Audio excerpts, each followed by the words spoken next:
not experts.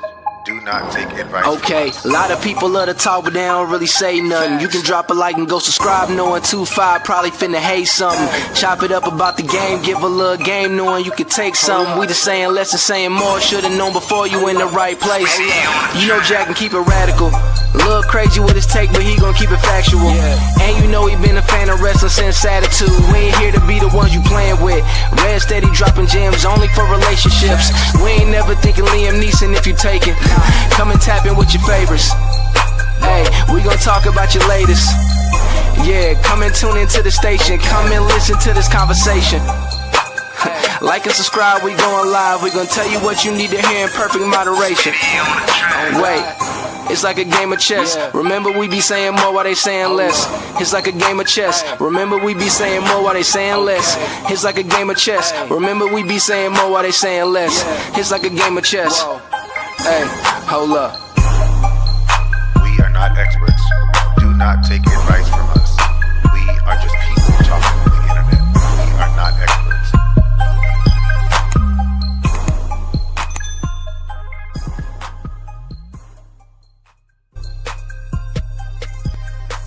And welcome to Say Less, Say More. The trio that you never knew you needed. Go and get your money, duffel bag boy.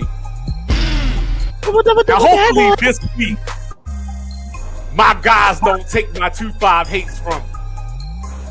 I've been working on this. Tonight, we gonna talk about your little Africans running around.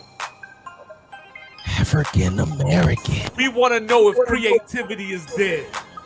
Football is back. We got a Verzuz going on tonight. Is it going to be a wash or not?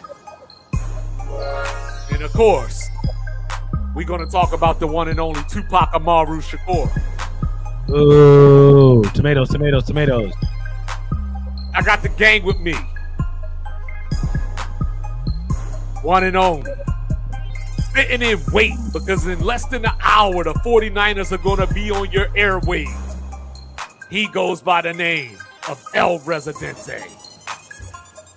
I'm gonna tell you who fan base is crazy though. San Fran, their fan base is crazy. San Jose, they not playing out there. Yo. Real rap. Word, and of course, I got the other Uso with me. Yo, you already know what it is, man. It's your boy DJ Radical Jack, aka Nemos, aka Nemo Host, aka Ringo and Dingo, aka I don't babysit my kids because I'm a father. Word. And you know, just for the record, you ain't no cop, K. Reed. What up, K. Let's Reed? get to this. What up, Jay?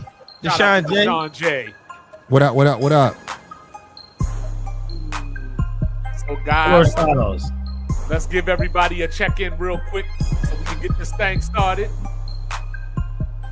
Y'all see ReZ with the business suit on. You know it's going down. You already know it.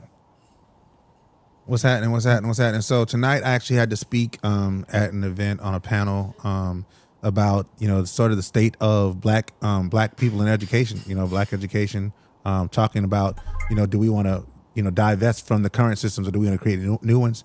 It was a great conversation. Shout out to the Low Country African American Giving Circle for putting this on, doing amazing work in the Charleston area. And, you know, I had the honor of being a part of the conversation. So here tonight, ready to have some great conversations. My baby is doing a great job at Fayetteville State University. Shout out to the Broncos, fighting Broncos, Bronco Pride. I already got tickets. I already got tickets to 3 games for this year. And I'm definitely going to be checking out Homecoming. I heard HBCU Homecomings are the greatest thing in the world. So I'll be there to check it out for myself. So that's what I got going on, man. What up with you? What up, Jack? I'm tired. So what's going on? Wife is in Chicago. Sent her out there to go to the Breezy and Chris Brown and Usher R&B tour. So there's that. She's also hanging out with her sister. What up, Brittany? What else? You know, had to help my aunt move some couches today. I am exhausted. Like, I just had some terrible Whataburger. When I say terrible, I mean health-wise, not taste-wise. Outside of that, you know, I hope my kids don't get too loud tonight. because I'm trying to pod, and unfortunately, some people got to take baths and shit, and yeah, it's probably gonna get real nasty later on because Javian hates when everybody does it except for me. So he's probably gonna start getting mad and screaming, and you're gonna hear it. All right. You know what I'm Yo, saying? why does But Joe have a cane? so over Yo, here on Joe- this side of the Alamo. Oh, go ahead. Joe almost fell falling down, coming out of backstage. He almost fell down. It was hysterical. But go ahead. Now over here on this side of the Alamo, still sweating. You know what I'm Yeah. saying? Still grinding. You know what I'm saying? I'm sick of San Antonio in this punk ass power grid that they got. You know what I'm saying? I tell you that. I'm trying to. Oh, hold on. What K Reed talking about over there? Whoa. We don't do that around here. Wow. Nah, bro. We don't do that here, K KC, Reed. don't do that. Don't do that, K You know what Reed. I'm saying? Don't do that. Don't do that, dog. You know what I'm saying? But in the meantime, you know what I'm saying? I'm trying to get these tickets. So, you know what I'm saying? Me, Jack, and K Reed can go see Baylor in Colorado on the 26th of September. You know what I'm saying? We'll see. But anyway, let's get right to it. You know what I mean? Let's talk about creativity. Have we reached our peak art-wise as a society? Is creativity dead? What say you, Uso? Have we reached our peak as a society? So the reason that I wanted to talk about this is simply because let me get my noties. You know what I'm saying? Good old notes. So the reason I want to talk about that, man, is because lately, man, it just feels like everything is becoming same old. You know what I mean? I actually got a clip here, Rez, if you want to go ahead and play that. I got you. Keep talking though, because I can load it up. Oh, my bad. Well, yeah, anyway, so I feel like as a society, we're peaking like musically, just artistically, media wise. A lot of people are doing the same old things. A lot of people are losing creativity. We got people that are just sampling everything now. Like every song requires a sample now. It's really hard to get original beats that pop. Art wise, we got, I mean, even us, right? Look at our flyer tonight on the show, right? It's an AI made one, but everybody's doing like the same old stuff. You got people they're doing the restaurants, and all the restaurants and the parties and the clubs, they're all having the same exact AI flyer. You know what I mean? Like nobody uses Photoshop anymore. It's just cut and paste, cookie cutter, So I think we're just getting to a place in society is either creatively lazy or maybe they're stagnated. I don't really know, but it's ridiculous. So Hey Jack, I don't have the creativity clip. I do have the one that is for the Ron Simmons one. That's the one I have. I don't have the creativity. Okay. I probably sent it and didn't lock it in here, but you know what I'm saying? It's all good, bro. No, but I mean, if you can load it up, I'll if you can send it to me, I'll go ahead and get it loaded up. But what I will say is that we do, we have, as a society, sort of, I won't say capped out, but we've stopped investing in individual talent. And we've sort of adapted to a society that is more accepting and willing to take the shortcuts because it's easier to do. We don't appreciate artists that sort of learn the craft of making music. Like think about it, one of people's favorite musicians is Kanye West. Kanye West cannot play a musical instrument. No, he can't, and he's one of the most creative people we've ever seen. Right? You think about these new AI artists that are popping up. They don't have to be able to sing or write or play an instrument. They just have to do the right prompts into the computer, and now they have a song. So I do think that to a degree that there is sort of a lack of appreciation for it, but because there's so much more effort being put into boosting up people not actually doing the right thing and making the music the right way. So where do you land on somebody like Tyga who made an album, but used AI to fill in the blanks, like to get different instrumental sounds or to get different, the different music to go with the instruments that he can't play. Based off of what Tyga said, I'm not mad at it, but do I believe him? That's the thing, right? Because once you say I use AI, it's like, okay, you could say we just used AI to fill in the synths and there was a few strings that we didn't have and we just wanted to use AI for that. But it's not that hard to fix. You've been doing music for at least 15 years now. You know what I mean? Why did you need that? You've But been doing what do you say to somebody that say that what he did was smart because that's less money that he had to pay out to get artists to come through and perform certain functions. So then it comes right back around to what I just said. We're getting stagnated, bro. If that's the smart thing to do, then it means that you no longer need talent. Because that's what music is about, right? So I know Jay definitely hates this, right? They got the AI music that you can create. I did it, right? I did it with one of my old songs that I had made. Me and my friend Kevin were talking, and he had sent I didn't do it, but he had put it through and sent it to me, and our song was dope. But it's just like, if anybody can get on here and create a song, then what's the point of music? Music is the one space. Music and art, like painting, drawing, those types of things are supposed to be from your brain. You know what I mean? Like it's a thought that you have, and you're putting it out here for other people. And I just think that it's messed up that you can get on here and have AI write you a fire ass verse. Hey, yo, I want a bunch of double entendres. I want it to be New York based, and I want to talk about the struggles of being a dad. And then just have AI write you a fire 16, and then you just put the flow on it, and then you just go. Or you put it on that musical one, and then it gives you the flow, and then you just practice, and then you start rapping it. I just think this bullshit. You know what's crazy? Back and listen to Taylor Made tonight. I was about to say, you know who's being accused of that, right? Who? The guy who made Taylor Made. Oh, is that right? Yeah, people are saying. Oh, I didn't hear about that. Yeah, that's definitely being said. That a lot of because you got to remember when he had to write him, when he had to push him out, we heard what he did. But I'm not going. You know what I mean? I'm not going to do that. All right. But so what I'll say, what I will say, just to add to that conversation, just to sort of bring it full circle. The thing that will separate the AI artist from the real musicians is the fact that you have to be able to produce the music. Like you have to be able to like perform it live.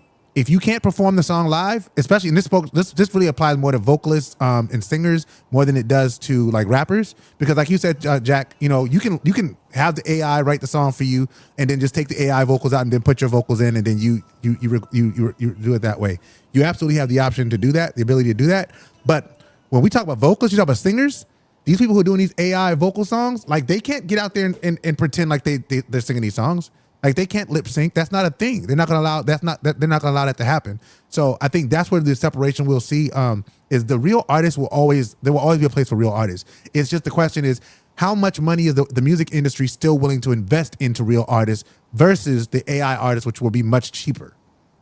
Right. I also think that it goes to nostalgia. It goes to my biggest thing is I hate reboots and remakes. I hate that Hollywood is giving us reboots, remakes, and sequels. However, I give caveats to it because, like I said, however many episodes ago, Toy Story, right? You got Toy Story 1, 2, 3, 4, and 5.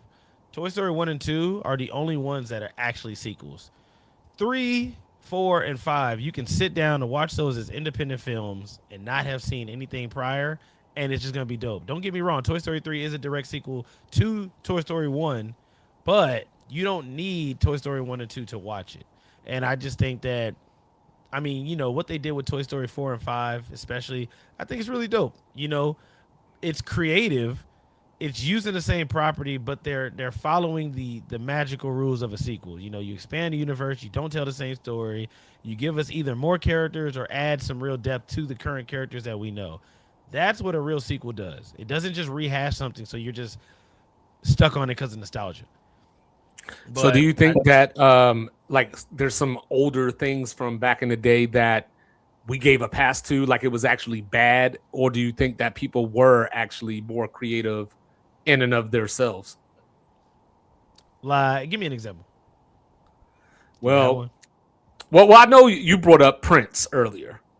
Okay. Before we started the show, you brought up, I think Prince was the clip. So talk to me a little bit about that. So Prince said that, and I don't have the clip now, but Prince basically said that creativity is dying and eventually you're gonna go from sampling to sampling the sample. You know what I mean? And then you're sampling the sample that was sampled, and it's like, okay, now you're getting lazy. Where's the creativity out of this? Because you're basically just sampling something that everybody already has universally agreed this is hot. So now you're just taking that same formula, adding a little jazz to it, and then putting it right back out. There's no creativity in that, for real. Well, yeah, I'm Don't sure get me there's wrong. multiple songs that have sampled songs like Human Nature, for example. Right. And that's what I was going to say. Don't get me wrong. Like, a sample is dope, right? When you do it the right way, when you do the chipmunk thing that Kanye does, or, you know what I mean? I'm not too sure if Timbaland really samples. He's kind of original, but Timbaland is also using AI now. So it's like, there's that. Oh, Yeah, there he is. Timberland's credibility went all the way out the window. Yeah, it's I don't know. It's so when it comes to these reboots and sequels and things along those lines, are we at a point where originality just doesn't sell? I don't think that it's not that it doesn't sell. I think that when we have a real original idea, people are willing to invest in it. The problem is, as always talk about, so when we have the conversation about music, right? A lot of times we talk about, positive music doesn't sell. But the truth is that positive music really doesn't get the light of day that negative music does. I think this same conversation exists when we talk about like actual artistry. People like actual artistry. I don't want to go to a concert and hear somebody play a track and then sing over it. Unless you're Kanye West, that's the only person I want to hear doing that. Well, because but even Kanye has a band when he goes out though. Well, no, not this last concert. Last concert he played with a track. It was just Kanye with but he was using his soundboard. Oh yeah. But even that, he was creating it right there though in a lot of spaces. Like he makes it like I'm making live music thing. Like when Jay-Z goes out, Jay-Z's not going out and just rapping over a track, dog. Yeah, that's whack. Like Donell Jones had a track, and then the second song he just came out to, I guess he went back there and told him, don't play tracks. I got a voice. Yeah, I got a band. Like I'm a musician. I'm an artist, right? You think about Young Jeezy. Young Jeezy's doing his tour, his show. It's all live band. Rick Ross. All live band. Like there's definitely, but the problem is that that's more expensive for the music industry. So the music industry, much like any other corporation, they want to minimize costs. So they're doing things to try to minimize costs. One of the things that they're not doing is bringing live musicians into recording sessions. So there's a story about a couple from Minnesota. Recording and they were sessions. experiencing a very cold and dreary winter. And so they decided, well, why don't we come down to Florida? It's an attack. It's an attack. It's crazy. What is happening? It's not hostile takeover. Jack, what are you watching over there? No, I wasn't trying to watch anything. I had pulled up the YouTube so I could pull up our thing so I could see if our stream was straight. Because I always watch it while we're doing it. And then that short came on, and then I exited out of it, and it still kept playing. So what's an example of something today? And I guess I'll bring it over to the movie side of the house. What's an example of something today that will be remembered positively in 20 or 30 years, or seen as a new standard if something exists? Well, movie wise, I think that the thing that's going to stand out now is somebody like Nolan being able to give us the Odyssey, which is just a book from Homer, being able to take something from way back then and making it a summer smash, right? And he did that without CGI. Those are all practical effects in that film. And if it is CGI, it's like less than 5% of the entire film. So like the giant, it's a big animatronic giant. Like I think those are the things that are going to stand the test of time now, because when you go back, right? If you watch like Master P, son? Yeah. What are we doing? Romeo got a song? I promise. He just came out with a song. Jay tortured me with it yesterday. But if you watch Brand New Day and you look at the whole space, right? Like it looks good, but does it look good for a movie that was over $100 million to produce? No, not really. If I go back and watch Ang Lee's Hulk from 2003, I still think that Hulk looks a lot better than the Hulk that we're getting now. So it's like CGI works, but how good is CGI gonna be if in 3 years it looks like shit? You know what I mean? You got to bring back the practical So effects. so so Bring so back the mask. Like, let's do those things and let those people come back in that are creative. You know, when Halloween comes around and we see these people coming out and they got half their face eaten off and missing eyes, and these people are doing this shit at home. Like, Hollywood needs to hire those people to come in and do film. so in You know what I mean? 2045, like people ain't gonna like Avatar. Dog, I don't even know how to Avatar what is it, Fire and Ice or something? I didn't even watch the last one. Iron Ash, yeah. Yeah, I didn't watch the last one. I stopped at 2 But because I mean the original though, like the original. I'm talking I think about. the original looks better than the 2 new ones Oh, okay. because they cared. See, that's the thing, right? CGI is not the problem. It goes all the way back to this lazy thing that we're doing. I think everybody's getting on here and okay, well, copy and paste and we can do this and I don't need to, like, they're not trying to reanalyze the screens. They're not trying to make sure like, okay, those facial movements look good. Like Thanos looked really good.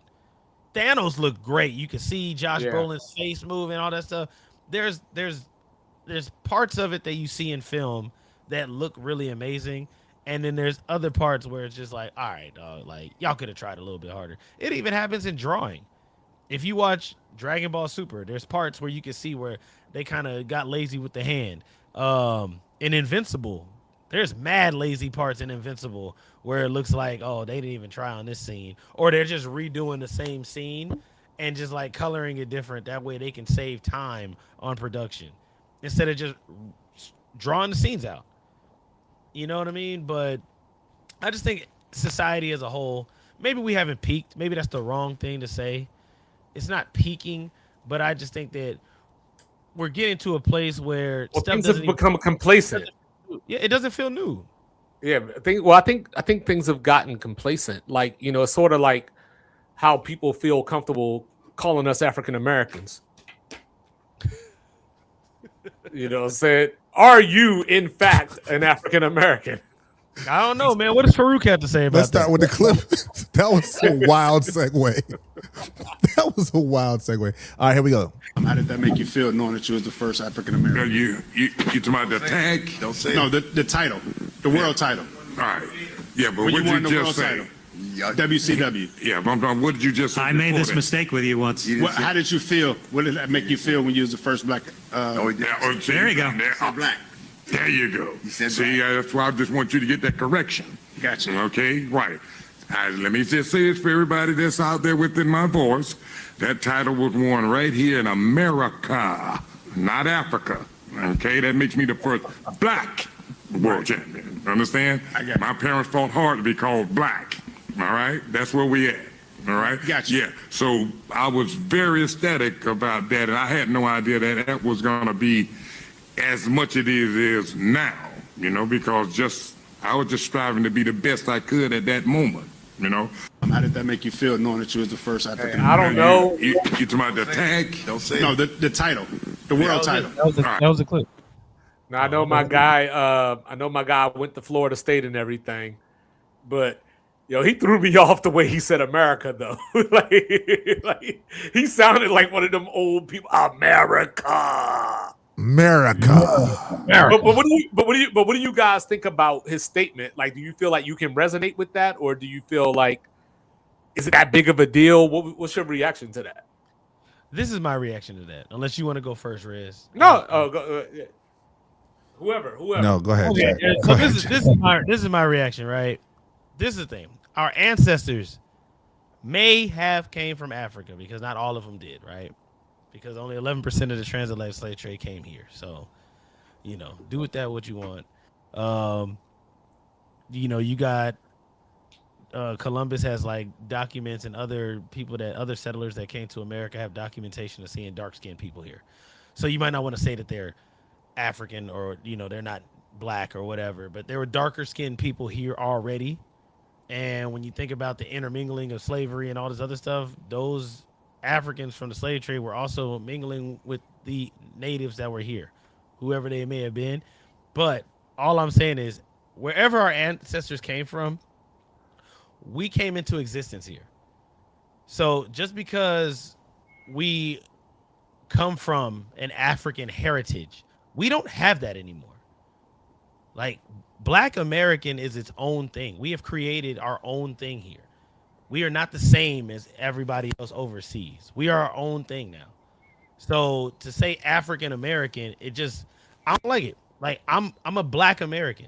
I'm not African American. I'm a Black man in America. I was born here. My family's from here. Yes, my ancestors might not have been here, but my existence is all of America. I have no traces of Africa.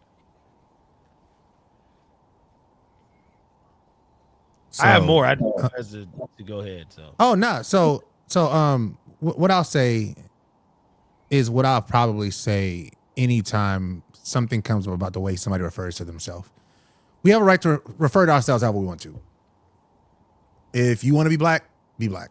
You want to be African American, be African American. You want to be indigenous, you can be indigenous. Whatever it is that you want to call yourself, you have the right to do so. I don't feel one way or the other about it. I just get confused when people get upset with other people about what they want to be called. That's sort of for me where it's like, oh, this person's like, hey, I want to be called black, and it's like, why do I have to call you black? You don't have to do anything. I'm just telling you how I rock. Like that's sort of where I'm cool with you just calling me Mike. Like yeah, like you know what I mean. So I also think about it from the standpoint of like there are lots of people who moved to America from Africa who are not black. So for example, like Charlize Theron, Catherine Zeta-Jones, Elon Musk. They're African Americans. So I don't fit into that crew. And I know that there's a black diaspora, and I have a great respect for the diaspora. And again, even in that, people call themselves different things within it. So I don't have a strong feeling one way or the other about it. I feel like Farouk's statement probably had more to do with his political leanings than other things. America. I think there's when somebody says America that way, there's sort of a tonality that I don't agree with. But I mean, again, he has a right to call himself whatever he wants. So go for it. But I don't feel one way strongly one way or the other. Okay. So I think growing up, obviously it wasn't something that I thought about a lot. Like it wasn't something that was talked about a lot. The first time I remember hearing African American actually was Jesse Jackson saying it back when I was maybe 7 or 8 years old. And I had no idea what he was talking about. So as I grew older, I hate that we talk about Africa in general, people. We talk about general Africa as if it's just one place, as if it's not many nations under an umbrella, so like a Nigerian is not a Kenyan, a Cameroonian is not an Egyptian, so on and so forth. So that always bothers me. But then when I got older and, I was trying to find out who I was, as they say, I didn't know who I was. And I did the ancestry stuff, came back, and I started getting curious about the nations that showed up in my results. But then over the course of time, at the same time, it was like, yo, that's a lot of work to try to figure out, because I can't enact the culture, right? Because I'm not of that. You know what I mean? I can learn things. I can learn the foods that they eat. I can learn dances and things like that, but I can't be that.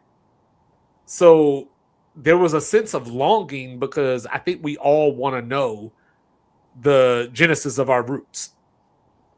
Now I know, but I'm black.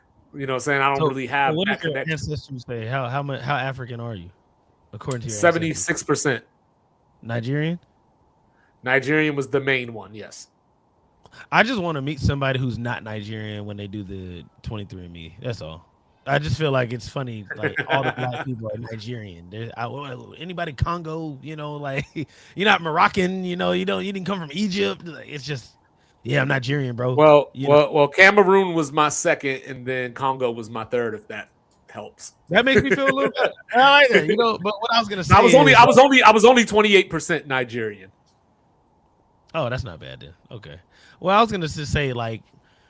when it comes to this hill that I'm on, it's just that, like, respectfully, right? Like, I'm not African. I don't have African traditions. I don't knock them, but that's not what we do. Jazz is not African music. Gospel is not African music. Hip hop is not African music. Soul food isn't an African cuisine. You know what I mean? Ebonics or AAV, whatever you want to call it, that's not African language. The Black church isn't an African institution. You know what I mean? Like, they contain African inheritance, because we like to say that, Africa's the motherland and everything comes from there. The heavy drums and the dancing and all that kind of stuff. And we'll get to dancing later. But it doesn't make it African. You know what I mean? Like, these are American things. People overseas are trying to be like us. We're not trying to be like them. They're doing hip hop the American way. We don't do it London brick shot. We don't want to rap like that. We don't even like listening to that. It's whack. You know what I'm saying? But I just feel like, hey, hold up, time out. You don't fuck with Skepta? Anyway, so I just feel like, You know who does? You don't fuck with SOS? You know who does? The guy that made Taylor Made. I just feel like these things were forged here, right? We had a population that survived slavery, Reconstruction, segregation, migrations, industrializations, and modern America. So I just feel like that is American. Like, we have gone through all these things to create what is the Black experience in America. And if you take away all the negative parts of it and the culture that we love and everybody wants to be invited to these cookouts, the cookout is a Black American thing. So ReZ might have said, you could be called whatever you want, but me personally, I just don't want to be labeled as African American because there's nothing African about me. Well, there is something African about you. And so what I'll say, what I'll say is, no, are those things that you mentioned African? No, but all of them can be traced back to Africa. Much like if you think about even like rock and roll can be rooted back to Africa. Like all like and all that. Yeah, so it's a lot. It's a lot of it. So it's derivative. So there's derivatives. So I definitely understand your point, and I don't want to overstate this, but there is a clear separation between Black Americans and Black people in Africa, just in terms of perception, even the way Black people in Africa view American Blacks. Right. I was just in a conversation that I was in tonight. One point that was actually made by someone was that they have a family. They know some people in Ghana. They're Ghanaian, and they have 3 children. And they were like, I refuse to move to America until my children graduate from high school. They can graduate from high school and then move to America to go to university, but they're not going to go to school in America because they don't want them to be indoctrinated by Black Americans in a lot of ways. So like, that's a type of there's a tension between the two that exists that I wish didn't. And I pray that in time we heal that. But right now it doesn't exist in that regard, at least to my knowledge. But I do know that when Black people go back to Africa, when Black Americans go to Africa, they do get a lot of love from a lot of people in African countries. And of course, like you said, Mike, not every African country is the same. There's parts of Africa that were not touched by colonialism till much later. So they have much richer like African traditions versus other parts where, were really like destroyed by colonialism. So there's a lot of conversations to have about it. I do understand, again, people's will to not be called certain things, and I just try to respect whatever somebody wants to be called. So I wouldn't call Jack African American because I know that's not something that he rocks with. But if somebody was Black, was like, "Yo, call me African American," I'm like, "Okay, cool, you're African American." It's not something that I'm gonna get riled up about one way or the other. Oh yeah, no. To your point. Like, well, go ahead, 25. Well, to your point, when I met Africans for the first time, I met Africans in high school. And there was a lot of that, where it was like, oh, it almost felt like I was talking to a white person. It was like, you're not like the rest of them. Like, right. Oh, like you're actually like this, or you're smart. Or it's like, well, why wouldn't I be smart? And then they're like, well, like, because they see TV. And now with the advent of social media, saying they see different things and different sides that they can judge from afar. and go, I don't want to be involved with that. Whereas, on our side of it, there's a lot of ignorance where people think of Africa as, I guess, cloth diapers in huts or whatever, and they don't know about the remarkable headway a country like Nigeria has made, like with cars and engineering and different things like that. So it's just a disconnect because we're forced to see each other through these lenses. It felt like I was talking to a white person about Chicago when I was talking to these Africans. And it made me sad, because like some of them, I'm like, yo, you look like me. Like they weren't like all like Wesley Snipes colored or, something like that. Like there was even a girl who showed me a picture of her grandfather that was Egyptian. And we really favored each other a lot. So like that really bothered me because I felt like there was something that I was missing out on. You know what I mean? I don't feel that way today because now I'm older and like I live my own life, I guess, what I'm saying? So at this point, like I just look at it like I'm their loss. Yeah, and I do have a distinct wish to go back to the continent. I haven't been able to go back to the continent. I mean, go to the continent, in my life yet. I do desire to do it in the near future. Me and my wife finally got to the place where we have our kids are old enough where we can go for extended period of time because you can't go to Africa for the weekend. You know what I mean? Like you can't, like that's not a thing. But I do want to see like Nairobi. You know what I mean? I want to go to Ghana. I have a homeboy that lives in Ghana. I don't want to see, so I have a good friend, Professor Damon Fordham, who, has visited the continent. He actually found his ancestors. He traced it all the way back, which is really dope.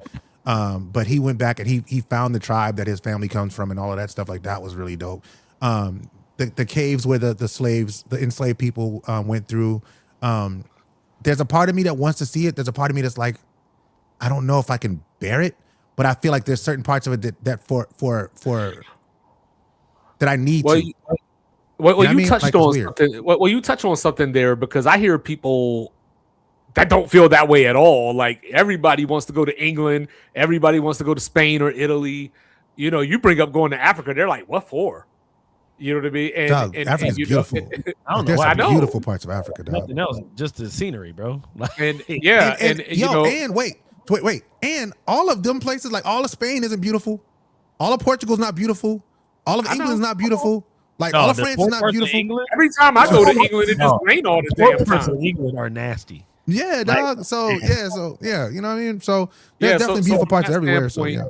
Yeah, so from that standpoint, that makes me a little sad too. Like, just the way that we view each other. Like, it doesn't have to be that way. Agreed. I feel that. Yo, Joe is putting GTA. Nah, I know he's picking bad songs too. He's not even picking the songs that I chose. What are you doing? Well, he already knew it was a losing proposition to begin with. You know what I mean? Like, I bet you he feels like a mixed kid right now. You know what I'm saying? Like how do you even like decide this stuff? Like, like as a African, as we called it earlier. As y'all called it earlier. Hey, we weren't the only ones that said that word, but I'm just saying. But what are some ways do you think that parents can help their mixed children identify with, I guess, each side of their heritage? Or, is that a thing where we expect mixed kids that are mixed with black, we expect them to be black? So my thing is this, right? I've always gone off of the father thing. As I got into my hotel bag, then of course I eventually adopted the one drop rule. But when I was growing up, I used to go off of whatever your dad is, that's what you are, right? Okay. Because typically your father is the one that's influencing your household the most, typically. So if your dad's black, then you're probably gonna grow up with black traditions. You know what I mean? If your mom's black, if your dad's white, then you're gonna grow up, with whatever he grew up with. You know what I mean? Don't get me wrong. I'm not trying to pretend like moms don't have influence. So please put down your pitchforks. But I'm just, calm down, Crystal. It's just I feel like that's the thing, bro. It's just You know what I'm saying? If you meet a girl, she's half black, right? You know her daddy black most of the time. And if her daddy's not black, she's probably got more so, the negative genes. Body probably ain't tight. She kind of is a bag fumbled, but that's not the important part. Right? That's just I don't know what's happening right now. So I guess I'll ask this. Why question. are you like this? I'll ask all I'm this saying question. is dad is the dominant gene when Why you are you like this? when the child is created, right? All those genes come from the semen, right? So when you think about it that way, They come from the what? LeBron. Semen, sperm, nut, whatever you want to call it. You know what I'm saying? Splooge. Hey, Jack, you hold 1 second. Jack, you hold 1 second. The thoughts of Xavier Jackson, aka Radical Jack, are not necessarily the views of Ray John Lewis or Mike Wilson. Please do not confuse the two. We are not the same. We are very different. Thank you. Continue. So, like I said, you know what I'm saying? I came in again at the wrong time. That's funny. Sorry, Lindsay. But yeah. You know about that semen. You're dominant. Jesus. The Hey, dominant 25, can you gene- hold 1 second? The thoughts of Mike Wilson, aka 25, are not necessarily the views of Ray John Lewis or Radical Jack. We are not the same. We are very different. Thank you. Thanks, 25. Appreciate you. So, I've always looked at it that way. Whereas whatever your father is, that's what you're gonna be, right? That's what your main looks are gonna be, and all that good stuff. So when it comes to the African American kids, I think now the way that we've looked at it now, going into society and social media and the way that we see things, it's whatever your family makeup is in your house, how you grew up. But a lot of these kids apparently are coming up saying, "Oh well, I never fit in with the white kids, and I never fit in with the black kids." I personally, being the person that grew up in San Antonio and then moved to Atlanta and got both sides of mixed kids, I just feel like if you didn't fit in, it's probably because you were fucking weird. And people just don't want to say that, but mixed kids never were ostracized or anything like that. If you acted like you were one of us, then we treated you like you were one of us. If you acted standoffish and weird, well, you were over there standoffish and weird. Nobody gave a shit. You were just light skinned. This thing where I was slapping until he turned red and all this other shit. Man, that happens, but it's probably because you're a bitch, not because you mix. It's just you already a bitch. So it's like we might as well torment the mixed kid. You know what I'm saying? Why are you like Why this? Are you like this? Why are you like this? Why are you like this? Why are you like this? Why are you like this? So I have a question for you guys because, we talked about it earlier. Like I don't have experience with this, so I think to your question, 25 is, do you as a father of mixed children go out your way to expose your kids to like both sides of the family, like both sides of their culture? Like what steps do you take, or is that something you don't find important? So for the most part, with my kids, especially when they were younger, they're still fairly young, two of them. They are who they are, So I introduced them to music. We talk about food, different things like that, and obviously their mom, listens to country music, so they get that flavor from her too. And then I don't care where they gravitate to, you know what I mean? Like if they want to listen to Garth Brooks when they grow up, so be it. I listen to Metallica sometimes. So, I'm not going to hold that against them on some, you ain't black enough or, any of that. And I think that's where the problem comes in, is that we tell people all the time on both sides, right? Black people be like, yo, why do my race matter? It shouldn't even matter. And then white people say, I don't see color. Why is it always got to be about race? It's always about race. You know what I'm saying? It's always about race. And for the fact that you're even saying those words shows that it's about race. So what I teach my kids is basically like, this is what you are. This is how you treat other people, regardless of what they look like, regardless of where they're from, regardless of how they speak. You know what I'm saying? This is how you will respect other people. Now, with that being said, you know what I mean? Like, there does come you know, like, hey, yo, that's white people shit. Like, you know, we do joke like that. We do say stuff like that because it is, you know what I'm saying? Like frog eye salad, for example. You know what I'm Frog eye saying? Like salad that is shit. crazy. Yeah, that shit Yeah, nuts. that's My kid. that's Yeah, don't be giving my kids no frog eye salad. But you know what I'm saying? But it's just everybody's an individual. So like I'm not trying to do the I'm not black, I'm OJ thing. You know what I'm saying? But like 2-5 transcends race. Like 2-5 is 2-5. So 2-5's Oh, kids okay. are 2-5's kids. That's cool. Yeah. I'm gonna Yeah, call the yeah. police on your ass, and we're gonna see if you transcend race. Two things. So, I don't see color thing. I've always hated that statement only because it's not about, you know, white people trying to be cool with blacks or making us feel comfortable or whatever you're trying to do. The I don't see color thing bothers me because even if you are a quote unquote ally, if you don't see color, then you don't recognize my struggle. So you're not on my side. If you're taking away the color, then you're taking away the history. You're taking away everything we've been through and how far we've came. So don't tell me you don't see color. You know what I mean? And as far So as they learn black history, Casey. You know what I'm saying? We learn black history, we read books, you know, Yeah. we have discussions, you know, we talk about things, you know what I mean? Like, but we still talk about Lindsay's roots too, because I mean, like that's a part of her too. But Yeah. that's not Lindsay's job, you know, to teach them that stuff. That's my job to teach them that stuff. So we sit down, we have discussions, you know, they know all about, you know, and I ain't trying to get too into the political part of this, but you know, they know about Black Lives Matter, they know about Martin Luther King. We sit down and talk about W.E.B. Du Bois. Like we talk about this stuff. We talk about Africa. We talk about history, what black people went through in America. We talk about, you know, music and what galvanizes black or what represents black culture.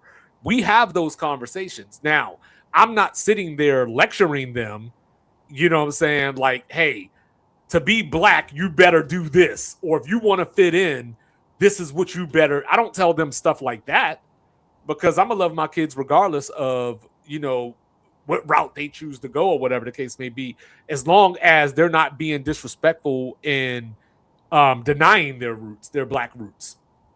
Okay, I like Yeah, what you said. I think that's no. Go ahead, Jack. Sorry.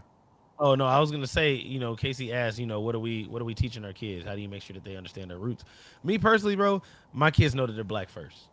Like, I get it, you know what I'm saying? Yes, you know, there's two sides and all this other stuff. Me personally, I don't give a shit about none of that. You gonna know that you black, and then all that other shit comes second. Is that right? Maybe not, but that's just how I am. Because again, I still got this hotep shit in the back of me. So I need my kids to understand, especially my son, because my son is on the trajectory to be about 6'3". He's gonna be a big black man. So I need you to understand that you are black first. And no matter how light skinned you might be, no matter what, they gonna see a nigga. And you need to understand that part first. And you need to Lots of understand police talk. exactly. Where it comes from, you know, what do you do when you get pulled over? All that stuff, bro. Because same Jack is crazy. Your son is not gonna be 6'3", Casey. You ain't no 6'3" K Reed. That's crazy. But no, you know, even with Journey, right? So this is something I really had to go through with my daughter. And it's crazy because I've always said this in my little, you know, white people and propaganda and all this other stuff, but I've watched it happen in real life where my daughter is wondering, why is my hair not straight? You know what I mean? And she's wondering, like, can I straighten my hair? Because straight hair is easier to maintain and straight hair is better. You know what I mean? Thank God that Ariel is the way she is. And she tells Journey all the time, like, no, I'm jealous of you because I That can't white do girl. this. She's Filipino. She Why you know, are you like this? I'm a red-blooded man. You know, also it's all about who you I appreciate that, Casey. It's also about who you procreate with, right? So if you know that you're dating somebody and they're not gonna view your culture, your race, your whatever the same way or in a positive light, you're making a fatal mistake by having kids with them in the first place. Because you're probably raising up the weird kids that I was talking about, where they don't fit in because they don't know how to fit in because both parents butted heads on what we should teach these kids. So they don't even understand who they are. You know what I'm saying? And everything that they've received is either from a family member or TV or the negative versions from each parent arguing with each other. So for me personally, my kids are black first, and then they learn everything else second. Like we still do, all the Filipino and Hawaiian stuff. Ariel's still walking around here, putani na mo, and all this other stuff, right? Because whatever. And I mean, I walk around there, Jack Uso, Jackie Reigns, and all the Samoan stuff and everything. Like, I love Polynesian culture. I love that shit. And I want my kids to understand that part too. Yeah, like, y'all like Mahal Kita, all that.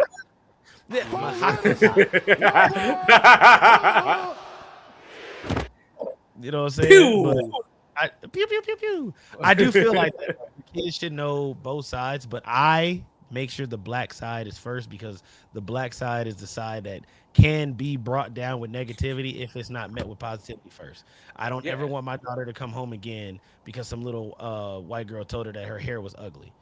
You know what I'm saying? That's something I had to deal with. I had to deal with my daughter. And we've had to talk about colorism a little bit, right. Just kind of call my daughter a nigger in second grade. Like, that's insane. Second grade. Yeah. In I remember, back when I had some more naivety. I was living in Alaska and everything. I was on base, and my oldest daughter, she was 3 at the time.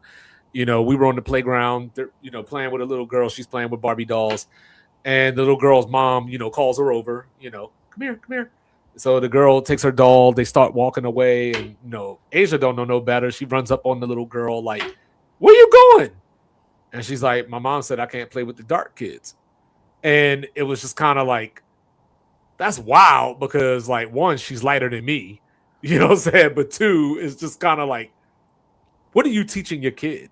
You know what I mean? Now, granted, Asia's not mixed, you know what I'm saying? Like, I wasn't always playing in the snow, but you know what I'm saying? But as like time went on and I started having these mixed kids, those were the type of conversations that I had to have. Like, you got to watch your back, because there's going to be people over here that look at you like you ain't one of us. And there's going to be people over here like, and Rez, you might be able to help me with this. I don't know if it was one of Quincy Jones's daughters. Yeah. But there was somebody, she was saying like, hey, when I went to college, I tried to join the sorority, and it was like, yo, get up out of here. So I went over to the white girls, and they were like, get up out of here. So people don't understand that, like, there is that internal struggle. So it can't start with you. You can't be the one that rejects a part of your child and, expect them to be a normal functioning person. Also, I just want to say I was potting a little bit earlier. Obviously, I don't know what it's like to be a mixed kid. I never will. So, some of that stuff was big jokes. Yeah, but mixed kids are treated different. Go ahead, positively. No. Yeah, I'm not a mixed kid. I don't know. I just know that I have had to deal with stuff with my own daughter, and it sucks. But I reassure her all the time. Mm-hmm. My daughter is happy. Like, if I brought her in here now, she'd come in here. I'm back and I'm proud and all this other stuff, because I want her to have that. Like, I don't care how offensive that might be to anybody else. When my daughter wakes up in the morning, she knows I'm a black woman first, and then everything else comes. So. Yeah, no, I think y'all had a really good discussion about it. Again, I didn't contribute a lot to that conversation because, again, I don't have that experience, so I didn't want to lead anything on. I think for me, when I encounter mixed kids, it's just important that I don't see color thing. That's a nasty, nasty game. So I just try to if I come across a kid that is mixed, even white kids, like, I try to have a conversation with them, like, no, like, color is a thing, and acting like it's not a thing is putting you so far behind the power curve, because that means that you're not really acknowledging some real things that happen in this country and in this world, and there's some things that you're going to encounter and things that you have to be prepared to deal with. And if you're not, the world's gonna smack you in the face, and it's gonna really, really, really crush you, or you're gonna become a really, really terrible person. One way or the other. I mean, yeah, one way or the other. So when you're talking to your kids, Jack, what kind of dances do you teach them?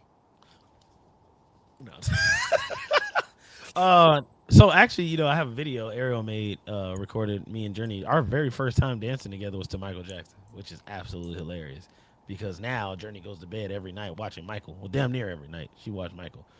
So why don't you dance no more?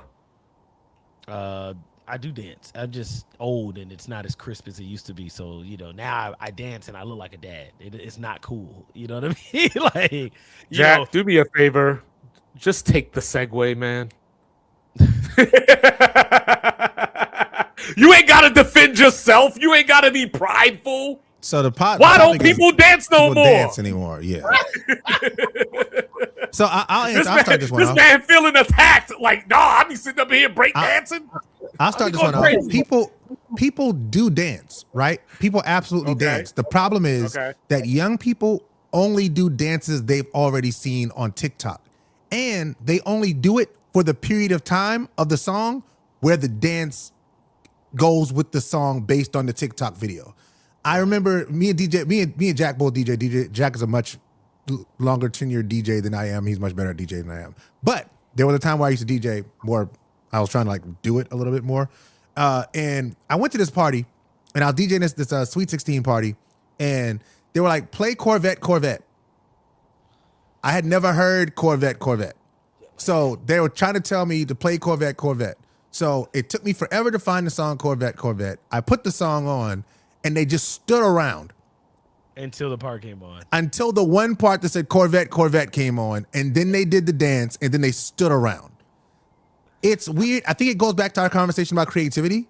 Like, there used to be a time where, like, we would just get out and groove. Like, you had your step, and you do your step, or you had your series of steps, or you had your dance routine that you would do, and in the middle, you would just grind, because that's what we did when we got to high school. Like, you just grinded, because I'm from South Carolina. From South Carolina, we grinded. I don't know what y'all did in Baltimore or hey, wherever. We did. Shout out the Hammer Jacks.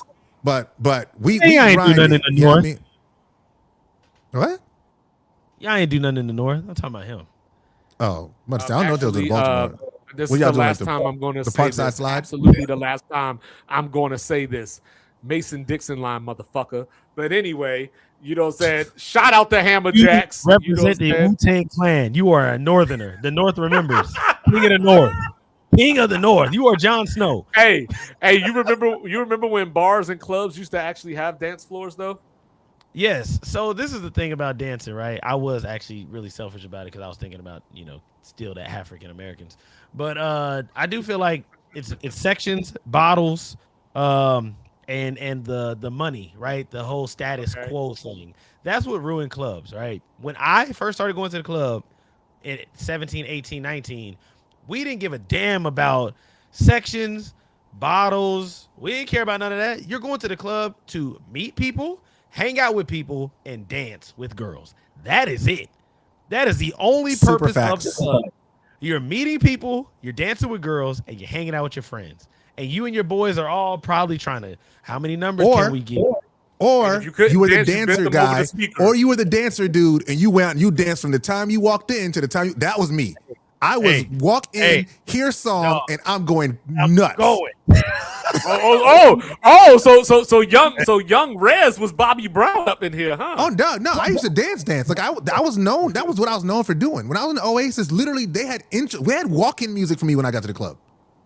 Okay. What was your song? What was your walk-in song? It all depends. So Go DJ was big that year. And then or they'll play Genuine. They'd either play something from Genuine or they'll play Go DJ. And like from there, it just like was in the bedroom watching the Genuine videos go crazy. I was dog. I was him. Like I was a dancer. I'll send you some videos. Like I was a dancer, dog. Like I was for real. I used to dance battle. I used to battle. What the hell is that, Fred? I feel the same way. You know what I'm saying? Like Andre's not on right now. Shout out to him and Deborah having their anniversary. But happy anniversary. Hold on. Happy anniversary. Yeah. You know what I'm saying? 10 years. 10 years. Happy anniversary, y'all. Young people stay married too. Do that. But no, we used to him and Chris used to practice crumping. We used to practice pop lock and everything in the living room, put on videos, watch You Got Served, watch Stomp the Yard. You know what I'm saying? Put on the Get Buck because Get Buck was fire. That shit was hard. Then we would download all the crumping instrumentals. We did all that stuff. Me and Chris, we were little kids. We used to watch Michael Jackson videos back to back, trying to get all those. Don't be weird. What? Hey, that's crazy. Don't disrespect Mike like that. Anyway. No, you missed it. See? You missed it. See? Hey, I threw you a lob. Stop being weird. Oh, I mean, that's funny. Yes, indeed. Please, Chris, stop being weird. But no, I just feel like what happened now is, and I say this as a DJ, right? DJ this one boy's 18th birthday party. Went in there, kids are just standing around. They're not even really bopping, you know what I'm saying? They're just kind of standing around. The music's on, and they're just crowd of boys here, 6 girls over here, and it's like you got a couple people that run up. Hey, can you play this? Okay. This one dude told us to play Fireworks by Katy Perry, right? Oh, wow. Me and Jocelyn looked at each other. The fuck? We turned it on, and these kids lit up. See, this is the perfect moment for somebody to just walk up in there and just be like, watch me get that girl. Like, the moment is there. The moment is there. Hey, like, even when the dancing, I can get her. But when the dancing did commence, that's the thing, bro. Like, they were dancing with each other. Like, the dudes were all in their little mosh pit, and then the girls are over here looking like, yeah. And then you had one guy that it's the weirdest thing. It's the weirdest thing. So do you think that that there's a certain because we got social media, right? So do you think there's a certain I'm afraid to dance because somebody going to be videoing me and I'm gonna be embarrassed when the internet sees this? Of course, you cannot make. This is my son. You can't make mistakes anymore because everybody's worried about, oh, this mistake is gonna live on forever. You know what I mean? And I can understand that. As a person who used to record everything, I never cared anyway, and I'm naturally goofy, so it doesn't bother me. But for people that are shy or the kid that, fell down. I remember I danced on this girl one time, and I couldn't find the rhythm, and she turned around and pushed me. You know what I'm saying? Nowadays, that would have been on somebody's TikTok, Instagram, whatever, and it'd be like, oh, look at this nigga, blah, blah, blah. And in high school, you got to think those videos are shared instantly. So you got 500 people in your high school that have just seen this TikTok of you getting embarrassed by, Samantha. I know that should just make me think of American Pie. That's hysterical. That's another example, right? So actually, my son Lord, that's his thing. Is like, I don't want to dance because I don't want anybody to see me. Like, I don't want to be embarrassed because I don't have rhythm or whatever. But he's a good kid. He loves to dance though. He loves to dance. He just and then RJ can actually dance. Like, RJ's a good dancer. I had no idea until his birthday party, and he was like, he got out there. He's like, "No, Daddy, put my song on." And I was like, "Put your song? What is this?" And he went out there the entire time. Nah, he was doing all the joints. He was doing the what's the thing that dude that throws the hat down and then he does the thing. You know what I'm talking about? Wipe Me Down. Yeah. Caught up in the club, VIP, Wipe Me Down. He does like he knows all the dances. He knows the you're so sexy. So he does that. RJ biker shuffle. RJ gets out there. RJ cuts a rug, dog. Okay. Yeah. RJ and Isis had a dance battle at their 18th birthday party. It was hysterical. I actually have that on video. All right. So if you had the choice right now, would you be dancing to Joe or Donell Jones? Yo, clear out. So listen, I told you, we had this talk when the Verzuz was announced, and 2-5, I think me and you both on the same page. Like, this is gonna be ugly. Yeah, how many rounds they do now? They gotta be up right now up to because they just did the both of them did their Big Pun songs. So because I think I was used to 20 rounds. So if they were doing 20 rounds, I was thinking 17-3. It's probably 18-1-1. Like, dead serious. Like, it's 18-1-1. Like, he had a draw. Like, they're saying like the draw was the Don't Want to Be a Player when they did the Big Pun joints. He's what right now? He wrote the songs. Well, no, he did a remake. He did a remake of that. Him and Mariah. Oh, that's crazy. Yeah, so that's dog. Joe's bag is deep, dog. Like this was not a fair matchup. And Donell Jones sounds bad. Like, I don't know if it's his earpiece or what, but he sounded bad the whole night. I actually have the comments on the TV, and I can see that they're like every time Donell comes out, it's like, yo, this sounds bad. Like, I don't know if it's his mic or he's sick or what, but he's not killing it. Bad songs. And just for the record, it is Brock Purdy time. Yeah, so like the Niners are out for their first possession right now. Wait, is Brock yeah. Okay. Game 2.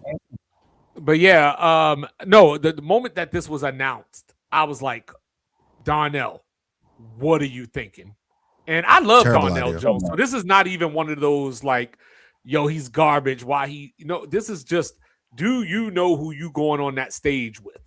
Like the way, like, so when I watched Tank and Tyrese, right? That was Going wild. into, because that was the first verses I've ever watched. So I was like, yo, Tank is going to walk a mud hole through that man. And when we got there, I didn't feel like I was that wrong, but Tyrese was at least entertaining. Yeah, Tyrese. You know what I'm Yeah, saying? Like, Tyrese it's did nothing good else. moments. Yeah. See, that's the thing that bothered me, right? I guess we're about to have a versus conversation. That's fine. Do The thing it. that bothered me- We were already having one. yeah, well, It's on the docket.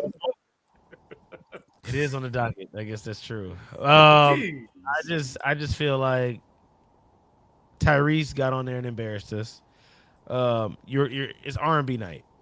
I don't know why you're coming out here trying to be the hardest, toughest nigga in the world. You're supposed to be swooning women, and you're over here telling Tank, "Oh, I'm about to beat you, nigga. You think this shit was sweet, nigga?" You're not a rapper. You are an R&B artist. Sweet lady. That's what we want to hear you Put do. up in that Jody. Like, no, that was crazy. And Jody got beat up. Matter of fact, Jody didn't win one fight in the whole movie. Don't get me started on that. Like, so what are we doing? Donell Jones, Joe, I came on here and Rez told me, I mean, not on here, but we were talking, and I said, yo, Donell Jones, dog, y'all about to see what my man got. And we went, and it was like, oh my God, he's got 2 albums. Yeah. 2 albums. Yeah. I mean, he has two Canon albums. But So Two who more would have cannon. been a good? So who would have been a good matchup? No. This is a great battle. If Donell Jones uses the 2 albums that he's supposed to use, it's still a good battle. He still loses, but it's a Joe great took him night. deep water, dog. But Donell Yeah, no, Jones, it'd have been a much better night of R&B. Yeah, I agree. great night of R&B. And like me personally, Yeah. when I watch a versus, who cares who wins, right? Like it depends on your opinion. It's subjective. You might never like any of these Joe songs. You might have thought they were all trash, which is weird, but whatever, But it's a night of R&B. So if Donell Jones comes out here and gives us all the greatness that is Where I Want to Be, and the second album, which I can't remember what it's called right now, and then Joe, oh my God. The first album is the second album is Where I Want to Be. Okay. Well then, my bad. He has 3 albums. His first album is My Heart. Yeah.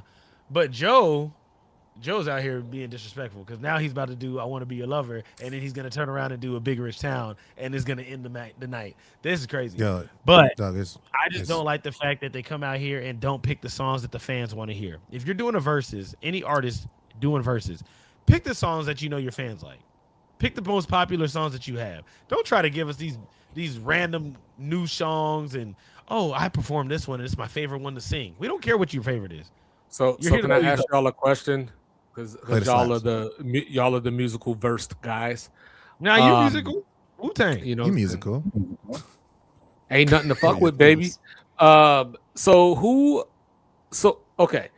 Does the fact that Verzuz is so popular show how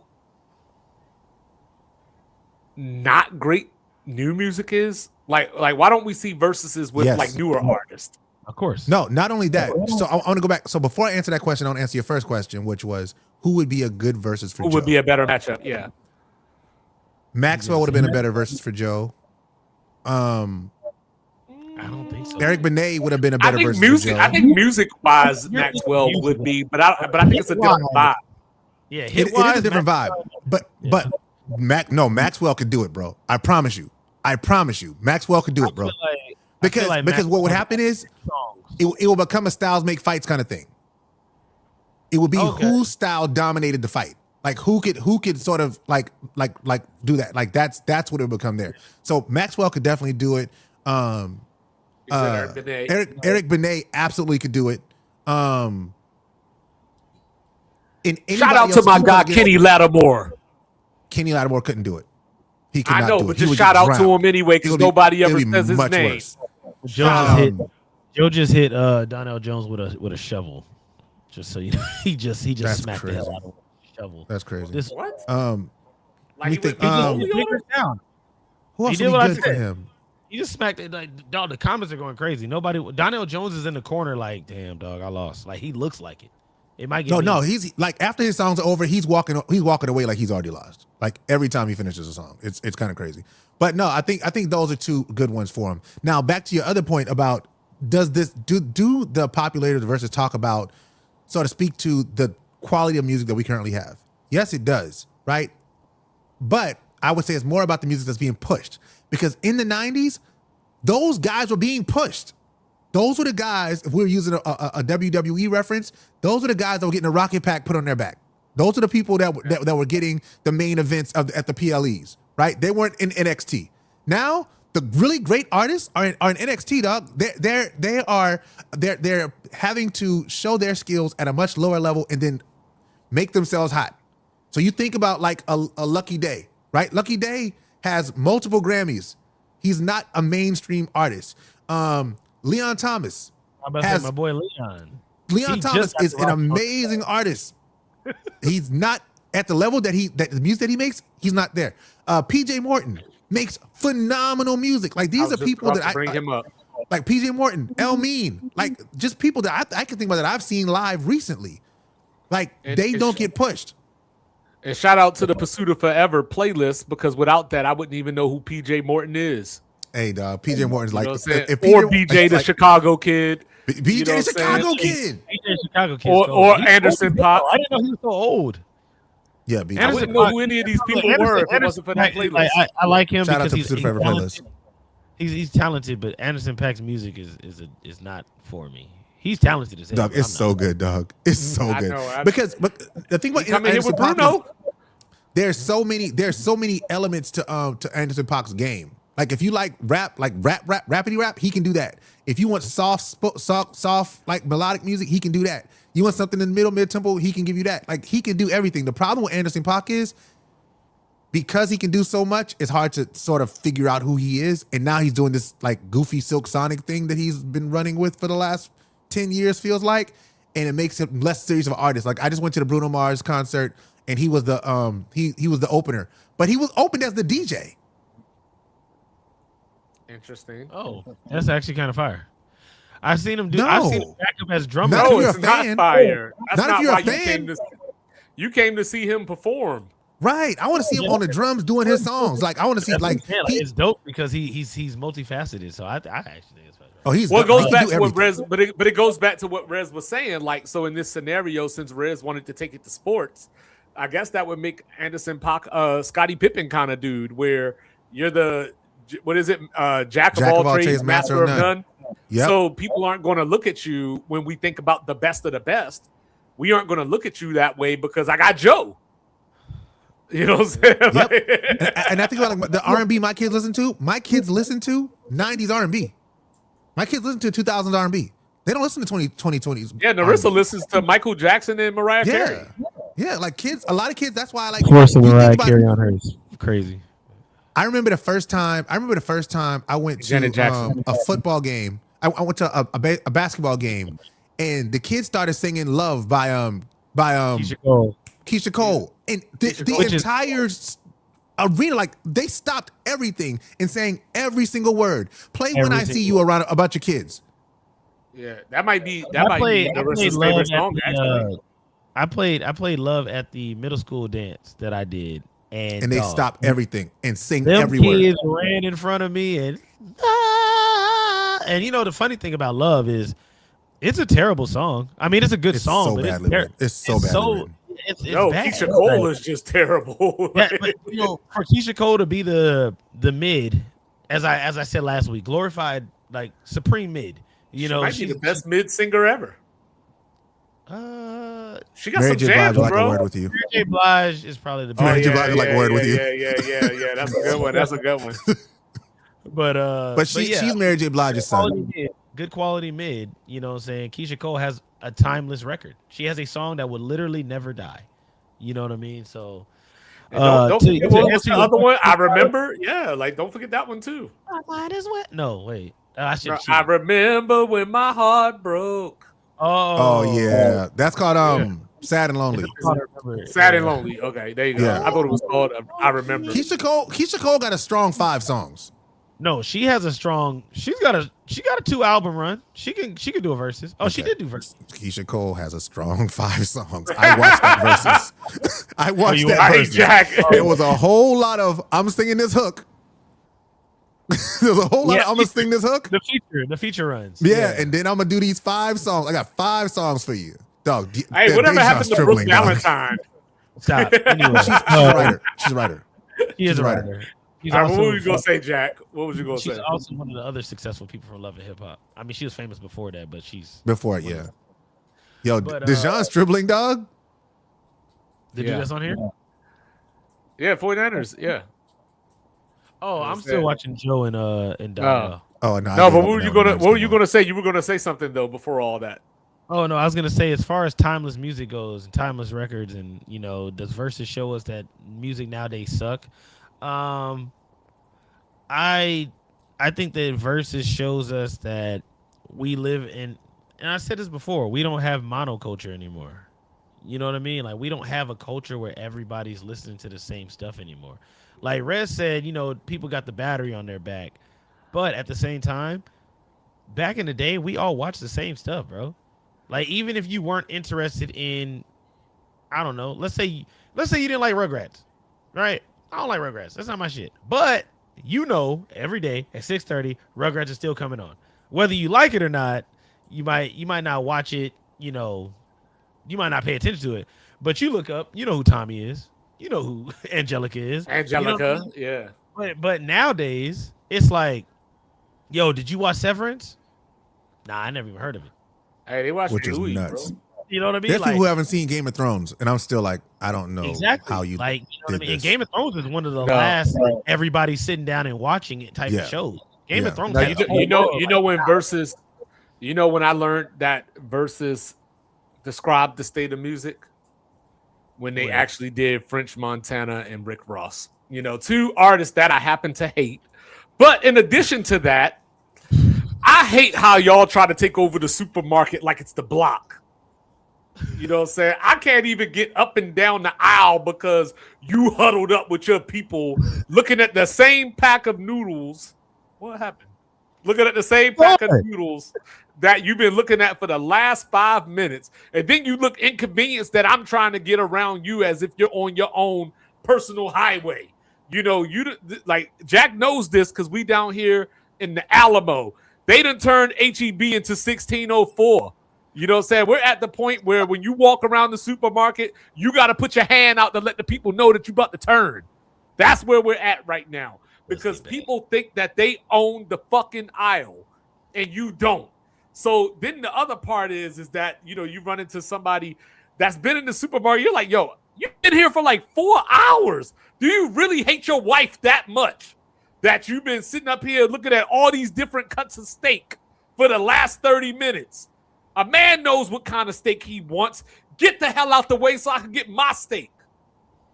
Stop taking over the damn supermarket like you crazy. Did you believe your mama when she told you that you were special?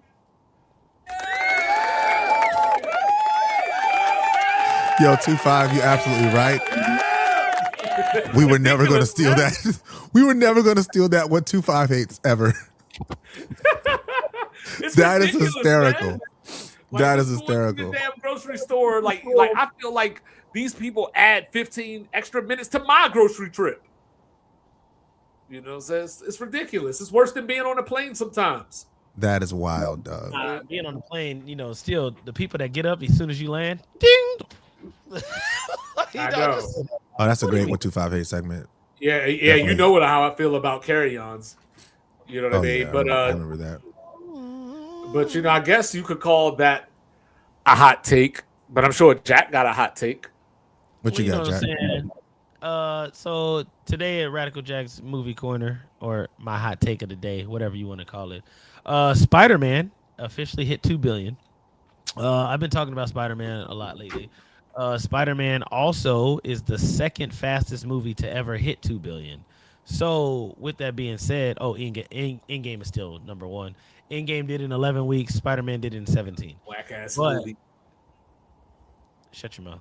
Anyway, so Spider-Man is showing us that movie theaters still can put butts in seats. It's just the movie has to be appealing enough. I also think that we need to bring back putting money into advertising. We see all these ads for the dumbest stuff on the internet, and then it's like, "Hey, y'all, I'm going to watch the whatever." You know what I'm saying? Disclosure Day. Oh, what's that? You know what I mean? It's like, yo, why are we not putting money into? I didn't know that movie you told me about yesterday. The house, the end of Oak Street. Yeah. End of Oak Street. I think that's what it's called, the End of Oak Street. But yeah, I mean, that movie didn't have any ads. I never even seen a trailer for it. I genuinely went to watch that movie because I seen the poster and I was like, dinosaurs, Anne Hathaway, it's got to be good. Like, that is legit why I went. I was like, okay, like this can't be bad. And I genuinely like that movie. I love their twist that they had on dinosaurs. You know, it wasn't just Jurassic Park cut and paste. You know, they gave dinosaurs feathers. It was really dope. I love the way that they, you know, they gave us the Cretaceous period and all that stuff. It was dope. But yeah, man, Spider-Man hit 2 billion. It's a big deal. You know what I mean? If you didn't see Spider-Man, just know I went. And, you know, I got my popcorn bucket, you know what I mean? So, you know, I didn't put no popcorn in here, obviously, because that's nasty. But got my Spider-Man bucket, you know what I mean?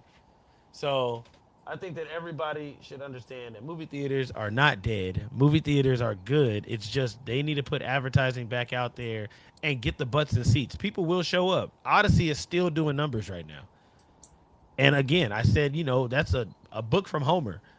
It's not about movie theaters being empty and people not wanting to go. It's about people knowing what's there and getting the urge to actually want to go and see these films. Shit, Faye said they need to lower them prices. So the movie theater prices are actually not that bad anymore. So they used to be, you know, $15, $16. Now they have so many deals where, you know, they still got matinee. So, you know, matinee is still $8 to $10, and then you still got your movie Tuesdays where you can go see a movie on Tuesday for $5. Man, if you do Regal Unlimited is like $20 a month. And you can go to as many movies as you want to. Yep. $20 a month, and you can go see as many movies as you want. Yeah, you can go every day if you want to. And if you got 5 kids, you need to write that down. Yeah. I'm big on Regal Unlimited. That is a big thing. So the other thing that I wanted to do is we got Doomsday coming out, right? Everybody's getting back into the whole, you know, Avengers. If you watch Spider-Man, you know that the post-credit scene was Spider-Man in space. You don't know where he's at, but we know that he's doing the Secret Wars, right? So Doomsday is coming out, and what I wanted to do is I wanted to give everybody a chance to catch up. All right? So as I'm speaking, today is August 20th. If you have not seen any MCU movies, any of the Fox movies, or any of the Sony films, I'm going to break this down, and every week we are going to get what movies do I need to watch between this Thursday and next Thursday, and I'm going to give y'all everything from August 21st, so starting tomorrow, all the way until December 17th. I'm going to give y'all... My birthday! Shout out Sagittarius. ReZ, the only one. Yeah, he's the only guy I know that was born in December. Besides, yeah. Anyway, oh, I didn't know that. December 4th, Ether Day. Ether Day is crazy. Is that what it is? Yeah, that's what he dropped Ether on his birthday. Oh, terrible all birthday right. present. All right, so this is how we're gonna do it, right? So this week, this is y'all's movies, man. You got 3 movies to watch from August 21st to August 27th. What we got? Let's do it. You're going to watch X-Men from the year 2000, the very first X-Men. All right. Then you're going to watch Spider-Man 2002. Then you're going to watch X2 from 2003. And then you're going to watch Spider-Man 2 from 2004. X-Men. Yeah, in that order. X-Men, Spider-Man. X-Men, Spider-Man. X2, Spider-Man 2. X2, Spider-Man 2. All right. Is this in chronological order? Yeah. Or is this in time? This is in order they were released. This is. Hold on, let me double check. Nope, I'm giving it to you in chronological order. Oh, this is fire. The order that came out. Okay, all right. All right, so right, that was 4 movies, not 3. Oh, no, I That's said that 4 wrong. movies. I'm sorry. Not chronological order. I'm sorry. I'm giving it to you in the order that you need to watch it in order to understand Doomsday. So later on, I'm going to give y'all. Chronological, yeah. No, chronological is when they were Not like the date, not by the date. Oh, but like, yeah, that's okay. This is my the bad. order you have to watch it. I'm giving you the order you need to watch it in order to understand. So we're gonna call this one multiverse. All right, this is where the multiverse starts. Boom. So X-Men 2000, Spider-Man, X2, and then Spider-Man 2. Now I'm giving y'all. I will have time. You go to bed at 10 o'clock. I got time. But I will say this: X2 and Spider-Man 2 are arguably 2 of the greatest comic book movies ever created. And that's even till today. I just watched X2 the other day, and me and my family watched Spider-Man 2 like 2 weeks ago. Sam Raimi did his thing. Spider-Man 2 still has one of the biggest feats, too. I mean, obviously, the movie came out in 2004, but just look out for the train. It's one of the greatest feats in any superhero film ever. It's also why people love Tobey Maguire so much. So, not to be the critique guy, but I don't like this next one. What can they skip? You skip nothing. Who asked that question? No, that's you can't. on the. No, that's yeah. right. Yeah, you can't skip any movies. You got to watch the whole thing. Yeah, you got to watch the thing. Because look, I ain't gonna lie to y'all, right? I'm gonna watch these 4 between now now and next week. Oh, I appreciate that, ReZ. I appreciate that. I do my homework. Now I get to introduce the kids. You know, they like X-Men 97, so now we can go back and watch this. Yeah, I do my homework. I'm giving y'all 3 to 5 films every week. That way, you can knock them out. But I do. Have So do you think at this point of 15 movies that would create a graphic with it, Jack? We need to put a graphic on the page for the movies they gotta watch this week. Okay. So with that being said, do you think Marvel has rebuilt momentum? Because you know there was a while where it got kind of dark, it got kind of sad in these streets. I 10,000%.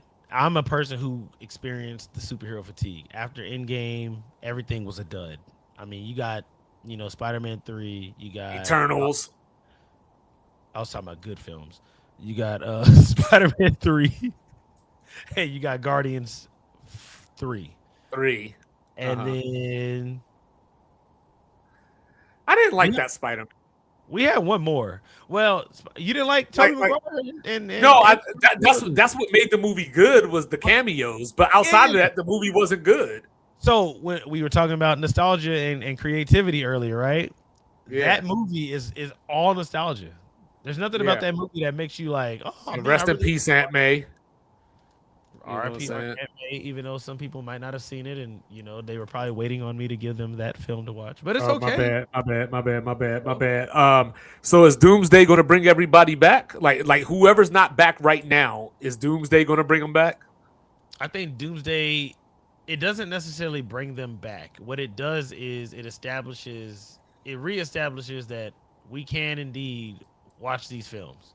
We can indeed still enjoy Marvel, and I think it teaches Marvel, stop giving us 4 or 5 movies a year.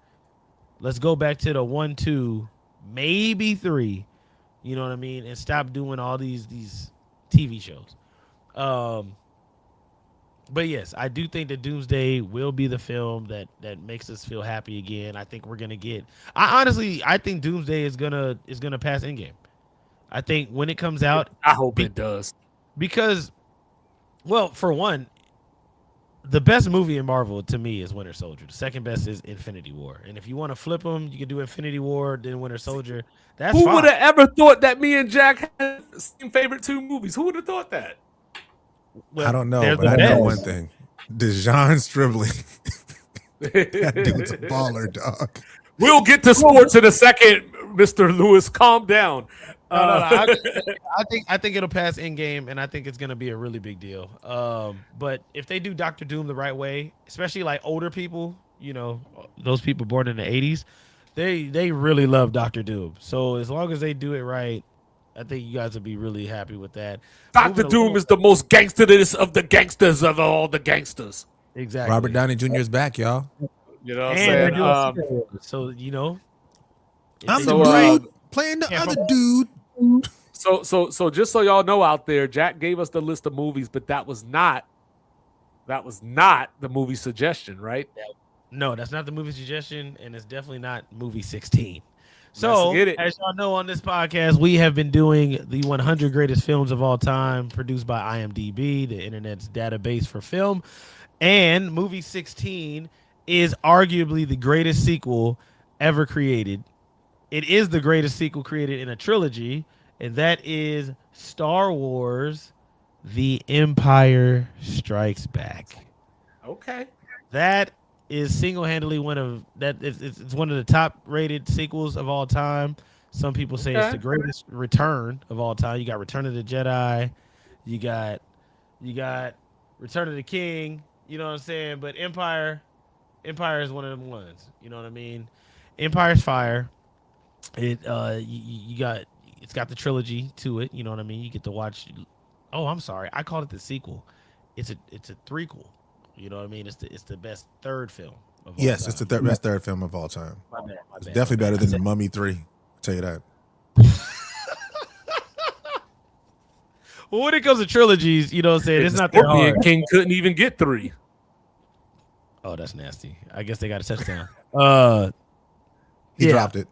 Empire is where you get to see the conclusion of Luke Skywalker and Darth Vader's meeting and greeting and colliding. If you haven't seen it, it came out in the 70s.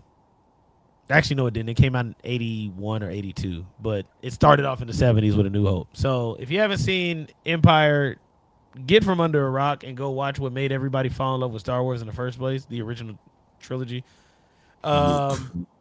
Movie suggestion of the week.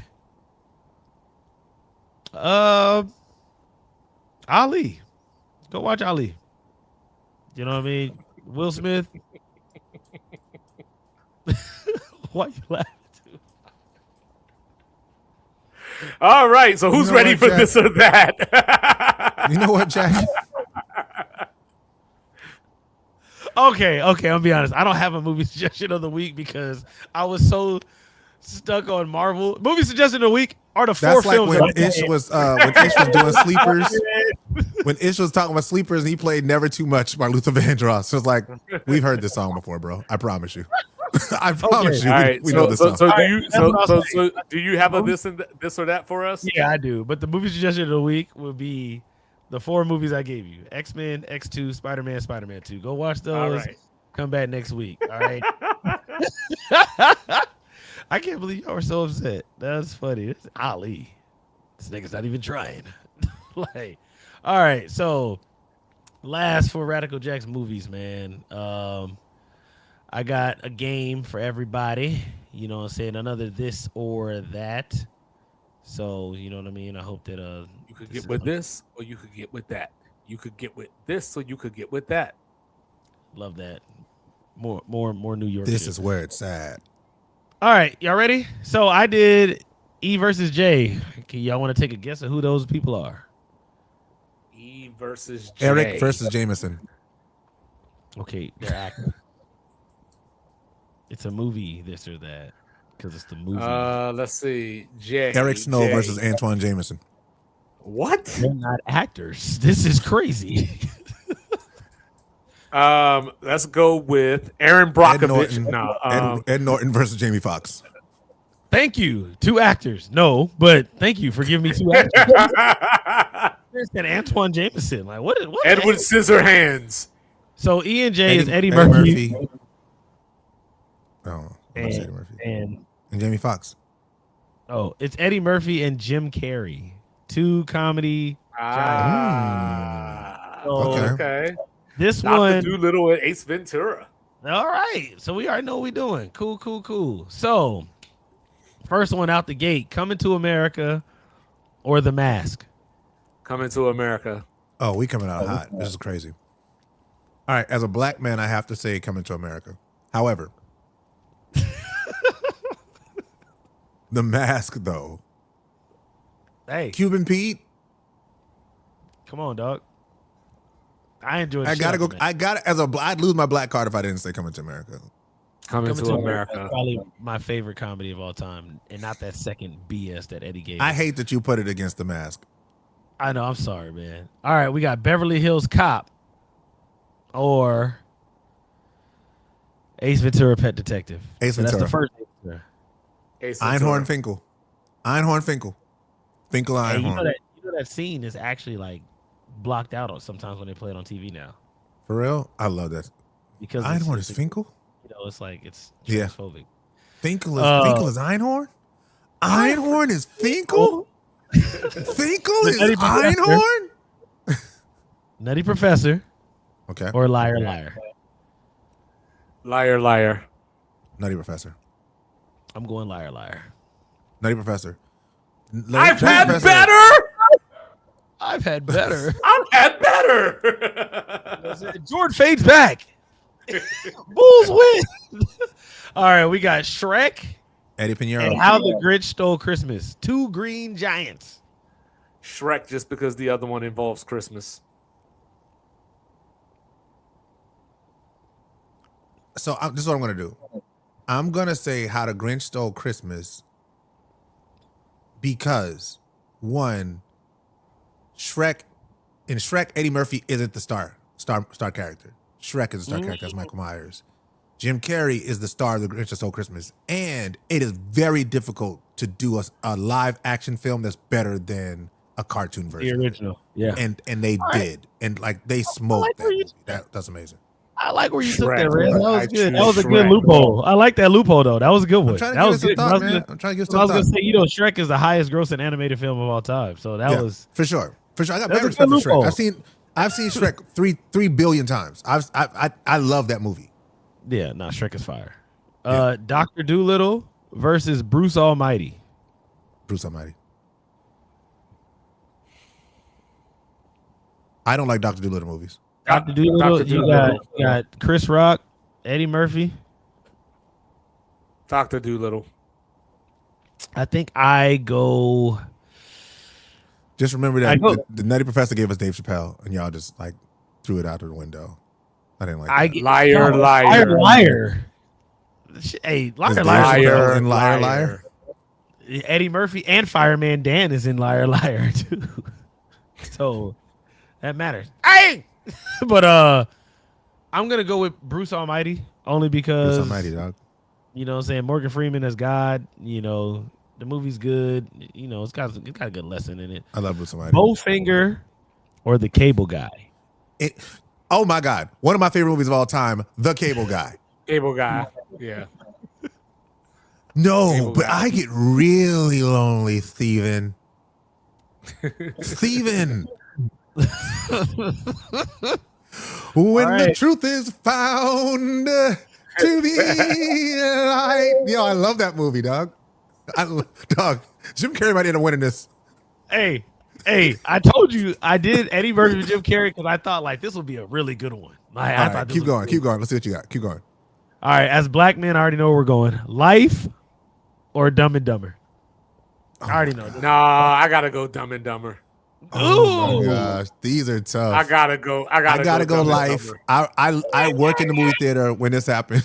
I worked in the movie theater when this movie came out. I saw that movie every single day. Like have my on my cornbread. off days, I would go back to see Life again. Like Yeah, man. I You're love dead. that movie. He dead. Yeah, don't.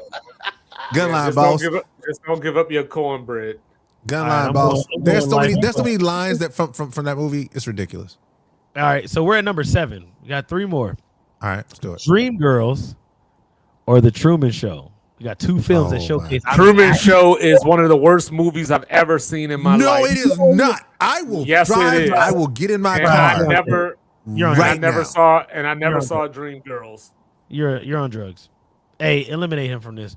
Hey, Rez. wait. So That's crazy. all right. So this is another one that's tough. Truman Show is one of the movies that like literally if I'm scrolling TV and it's on, I'm stopping to watch it. Dreamgirls, I know word for word, like every song. We had the soundtrack. It was in my kids, my daughters loved that movie, and we had a car with a DVD player in it. And for about a 5-year period, they watched it every time we got in the car. So I love both movies very, very much. I gotta go Truman Show. back to my logic. Eddie Murphy's not the star. Jim Carrey's a star. I like it. I can't believe Yeah. you didn't see that movie 2-5. And I can't believe, the Truman Show. Are you serious? I'm gonna have to I don't go think 2-5 like rewatch it. musicals. When I I don't watched think it in 2-5 real like time. No, I'm the one person in the world that liked the Joker movie. Oh, Joker 2. Oh, you like the Joker musical? Yeah. I've never watched Yeah, it. I'm the one person in the world that liked it. See, I don't mind. No, I like musicals that are supposed to be musicals. I don't like when you take something that's not a musical and make it a musical. Yeah. I understand that, But I like it. And I definitely don't want to see I Lady like Gaga in a movie. The Truman Show, bro, is so good because it's all about programming. And Well, I guess it was like reality TV before. yes, reality. look where we're at with reality. It was the TV. original. It was the Right. original. It was the original. Like Yeah, it was so that. I'm gonna go back and concept watch early. it, but I just remember He in real broke the time. fourth wall in so many ways. It's insane. Well, I remember. I just remember in real time. I hated it. Like, so, and I never watched it. I love that again. movie so much. So I All have right, to add so- that to my watch list. So I was Please. talking about Jim Carrey being a real actor. Number 8, Eternal Sunshine of the Spotless Mind, Oh my gosh. Never seen it. or Oh, you're my bag right now. or Mr. Church. Never seen it. That's one of the old Eddie Murphy movies. So I Not I even figured y'all- close, bro. Not even Eternal Spot. Oh my god, dog. I love that movie. I gotta watch the movie again. I love that movie. That movie's And you see phenomenal. that? Just like that, ladies and gentlemen, you have witnessed live on air ReZ putting Jim Carrey as the GOAT. Dog, I love these movies. I love these movies. Like with my whole heart, I love these movies. All right, so we got the last one. You got one left. So hold on, wait. I'm gonna try to see which movie you're gonna do. All right, because you haven't done Fun with Dick and Jane yet. You haven't done That's old Jim Carrey, and that shit was fire. yo. You know, like, that's a good one. Yes, man. When is he another gets old Jim fired, when he Carrey. gets promoted and then gets fired immediately after. 2-5 never seen Fun with Dick and Jane. Jesus Christ. Oh my, 2-5. Oh gosh. Okay. All right, what's the look. last movie? So I'll do this, Rez. I'll do this. I'll make it quick. All right. I'll give you both of them. I'll give you an extra, just a bonus Okay. round. All right, that But works. Thank I'll you. do 10 and 11. Right. So you got Dolomite Is My Name versus Man on the Moon. You got two Oh, these are good. two bios. What is happening? It's hey. No. What's happening? No, she's not. No, she's not. And I love Brandy so much, but no. Not close. Not close. And hello, thank you for joining us. Stick around. So what I'll say is so you said my name is Dolomite or the Truman Show? No, My Name is Dolomite or Man on the Moon. Man on the Moon. Andy Kaufman. Andy Kaufman. Yeah. I'm going Man on the Moon. You have to go Man on the Moon. And then the I'm going bonus Man on the was- Moon. bonus was Wait. 48 hours. Before you get there though, Man on the Moon, because of the amount of commitment that he made into that character. Like, Yeah, if he you was know the method- story, like he method acted that movie, like so much so, like he would not come out of character. Like they actually filmed extra parts of it. Like they were like he was doing it so much, like they filmed an entire comedy routine They made a of whole him being documentary Andy about Kaufman. Yeah, it's crazy. Like that was phenomenal. That's a phenomenal movie. Shout out to That's Jim an Carrey. Oscar-worthy movie, but because Yeah. it was a comedy, Yep. they didn't respect me for it. Yo, It's messed shout out up. to Jim Carrey, dog. Shout out to Jim Carrey. So What's the your- last one I'm gonna do. Actually, I'm gonna change. I'm not doing 48 hours. I'll do Trading Places. Trading Ooh. Places or Me, Myself, and Irene. Yo. Black Well, Cardigan. Black Cardigan. You said you Black need well Cardigan. I'm gonna go with Trading Places. Gotta go Trading Places. But by like. Yeah. But yo, Did y'all Can not we just see give the Jim Carrey- Did y'all not see the Ray J fight? Did y'all not see the Ray J No, fight where he fight I Orlando didn't. Brown? He I did didn't. what Jim Carrey did in the movie. oh He pulled- boy. Shout out.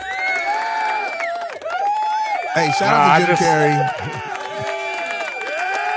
Jim Carrey just watched Eddie Murphy. If I didn't see it for myself, I wouldn't believe it. Shout out to Fire Marshal Bill. Yo, That's Jim his name, Carrey. Fire Marshal Bill. Jim Carrey put together quite a resume of films.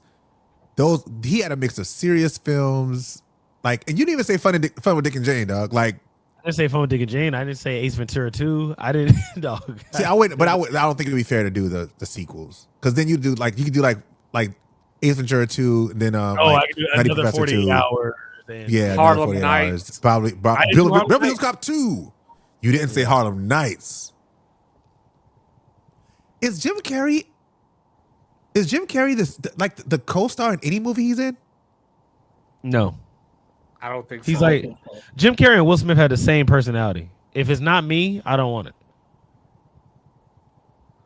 That's I a also good think he's question. one of the highest paid actors in Hollywood too. He was a $20 million boy at one point in time. Him and Will Smith. Yeah. Yeah, Him, he's Will, Tom Well, Cruise.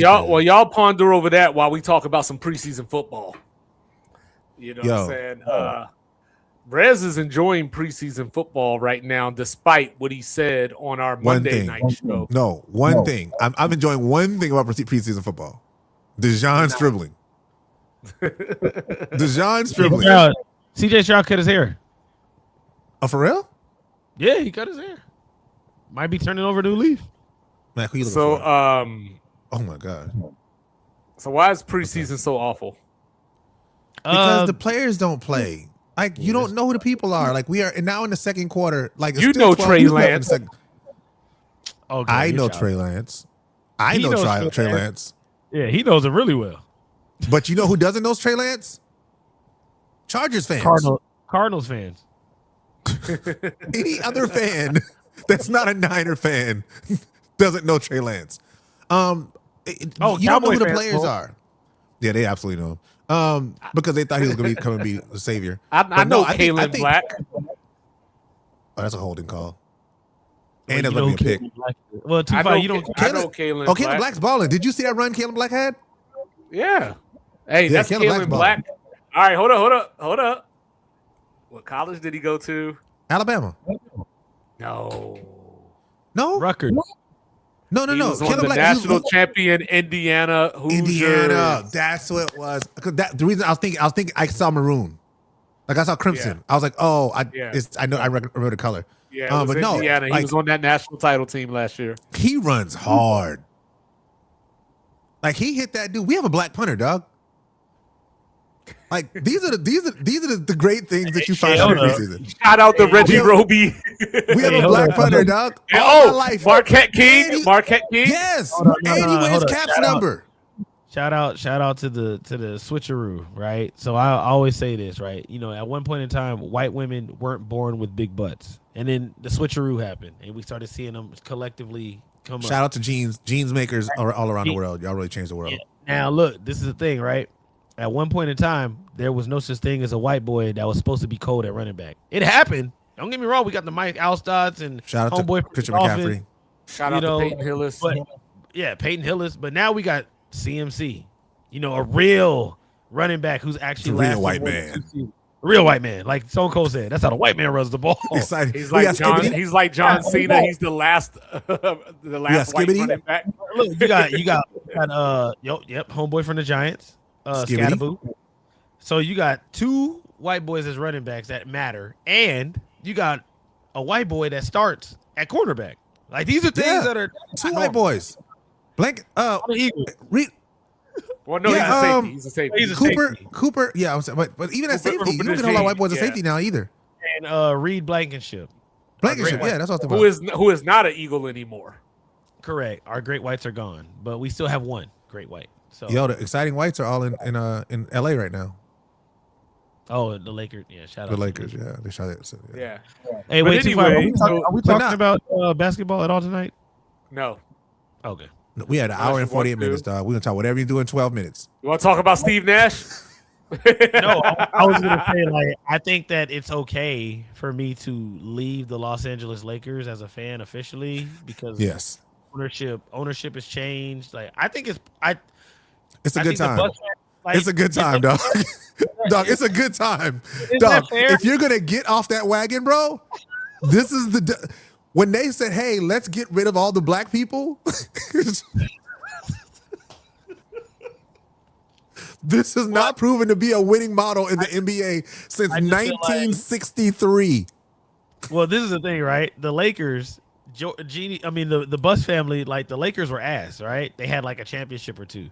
But everything that we love about the Los Angeles Lakers happened during the is bus. under During the bus. bus. Yeah. You know what I mean? There's a bus, So yeah. I just feel like, is it cool if I leave? All right, Jack. Welcome to OKC. Because y'all had the George Mikan. Well, so you got to think about it. So the Lakers, I'm already here. I'm already here. Thinking about that question, right? So you got to think about like that the Mikan championships. But I think didn't George Mikan won championships, right? 2-5. Yeah, I'm sure he did. Yeah, And that was when they were the Minneapolis Lakers. That was before he got to LA. Then you got Jerry West. He got 1 out of 8. He was 1 in 8. He got 1 out of 9 appearances. So you know who doesn't have a title? That's the one they got. You know who doesn't have a title? Elgin Baylor. He does. Yeah, which sucks because when they did, they won the title the year after he retired. Yeah. Look at Trey Lance completing passes. That's so cute. Ooh, that's cool. But anyway, so do we need 3 preseason games? No. I think we need 2. If they're not going to play the players, dog, just don't do it. Have a very rigorous training camp. Do the live scrimmages that y'all do, and then start the season, dog. Let's y'all get seen rid of this, Scott dog. Snyder's son yesterday? That video I sent. Oh, I saw that week behind belly to back suplex he did. I thought Scott wasn't proud of him. No, that was whack, dog. I expect better than that from the son of Scott Steiner, the brother of Braun Breaker. Big Papa Pump.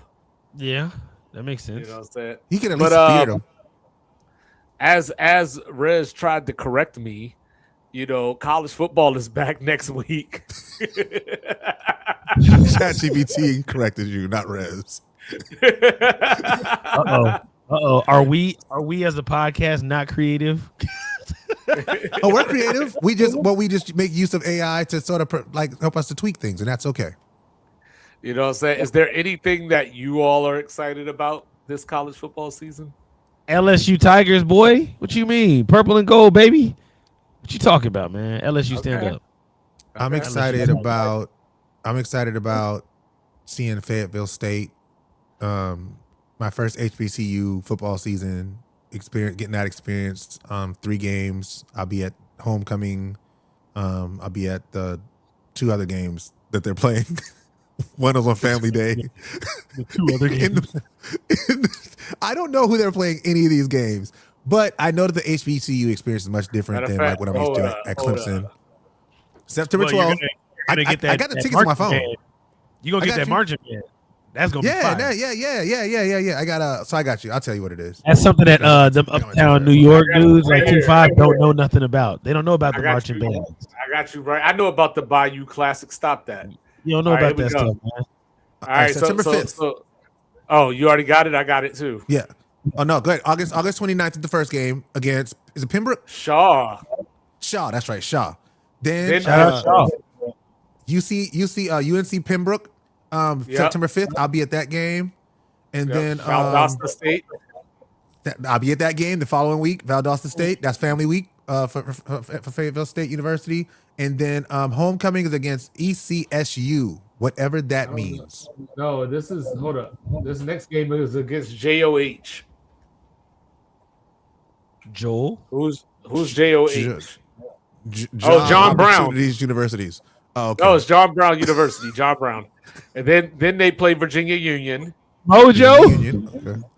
Virginia Union. Wait, home of Ben Wallace. Yeah. Yes, good job. Good job. Then you got Livingstone. Livingstone, dog. Hey, the mighty Livingstone. And then you got Elizabeth. Hey, you know who came out from Elizabeth? Fred Sanford. Oh, Jesus. Elizabeth, I'm coming to join you. Oh, Jesus. Jesus. What is he saying? October 17th, homecoming against ECSU. What's ECSU? Is that East Carolina State? I don't know. I don't see no EC. No, that's Elizabeth. That's Elizabeth. Elizabeth College State University.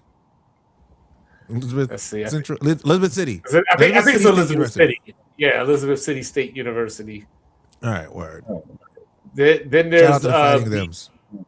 Yeah, then there's BLST. Right. I don't know who that is. Then you Black. got BSU. That's Then not you Boise got State. Winston-Salem. Winston-Salem. That's Stephen our A. rivalry School. game. That's our rivalry Yeah. game. We don't like the Yeah. Rams. In fact, they chant about the Rams like every chant we do. They say something negative about the Rams. So they don't. We don't like the Rams. rent-free, Those are huh? our rivals. Oh, wow. Yeah, we don't like the Rams. I don't We don't like the Rams at all. If I don't like you, yeah, I want you to know I don't like you. So is it And because 25. Stephen A. Is it because Stephen A. played basketball for Winston-Salem State? Averaging I don't think that's why. 9 points a game. Hey, matter of fact, 13 here's one threes. for you. Here's one for you. What school did Taj Mowry play football for? Who is Taj Like Mowry? Tia Tamara, Taj? Yeah, UCLA. obviously it's a HBCU fool. Morgan State. Georgia. No, he went to the same school as Shannon Sharp, actually. Oh, Howard. Oh, Savannah State. Savannah State.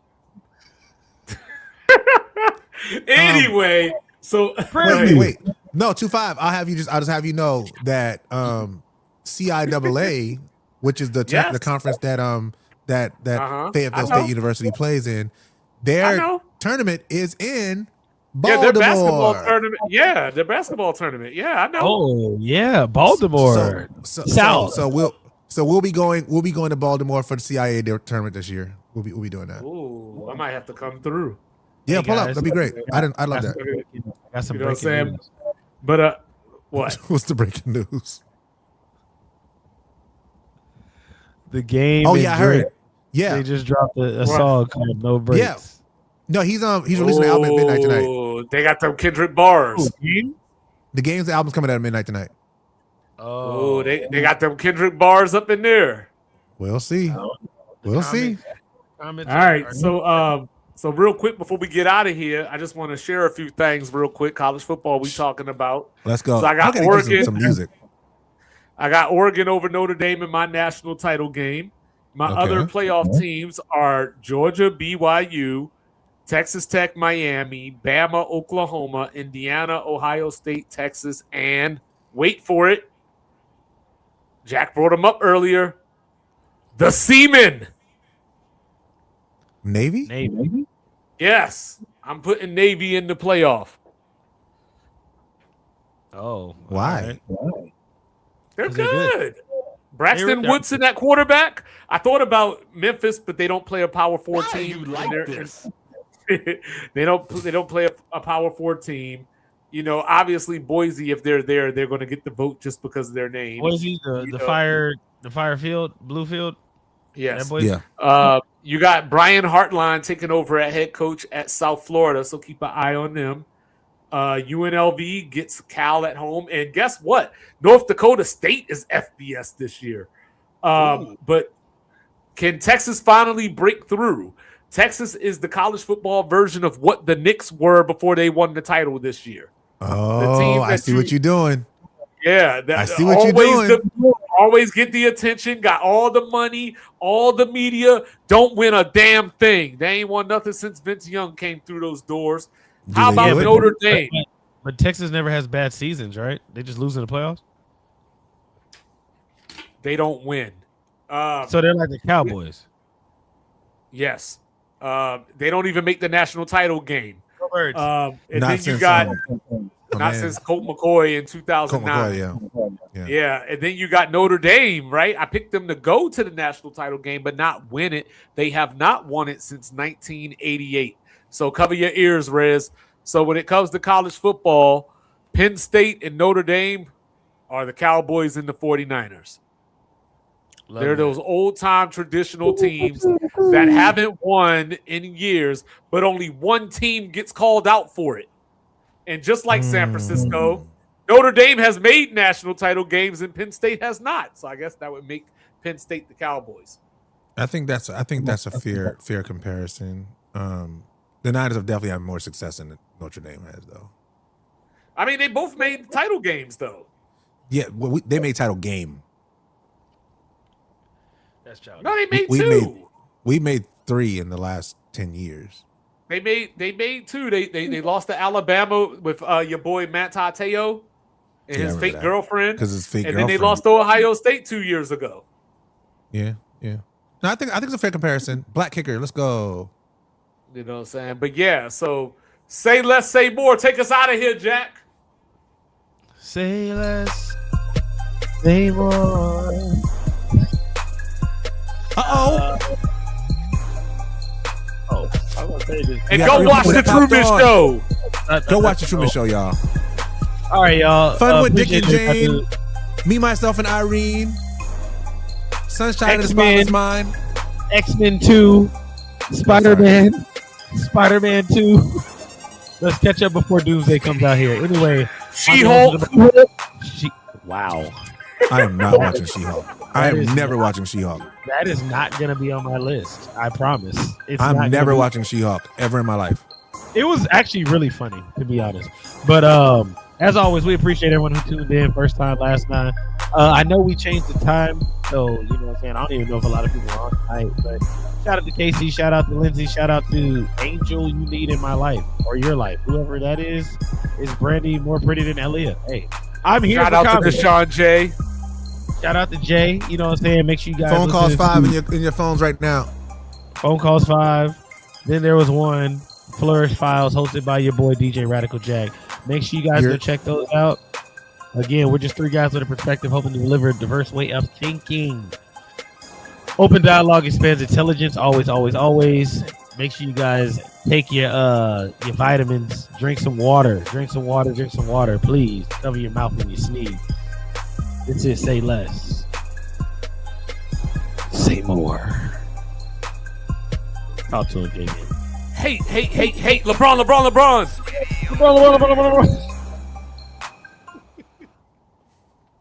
All right, say bye. Bye.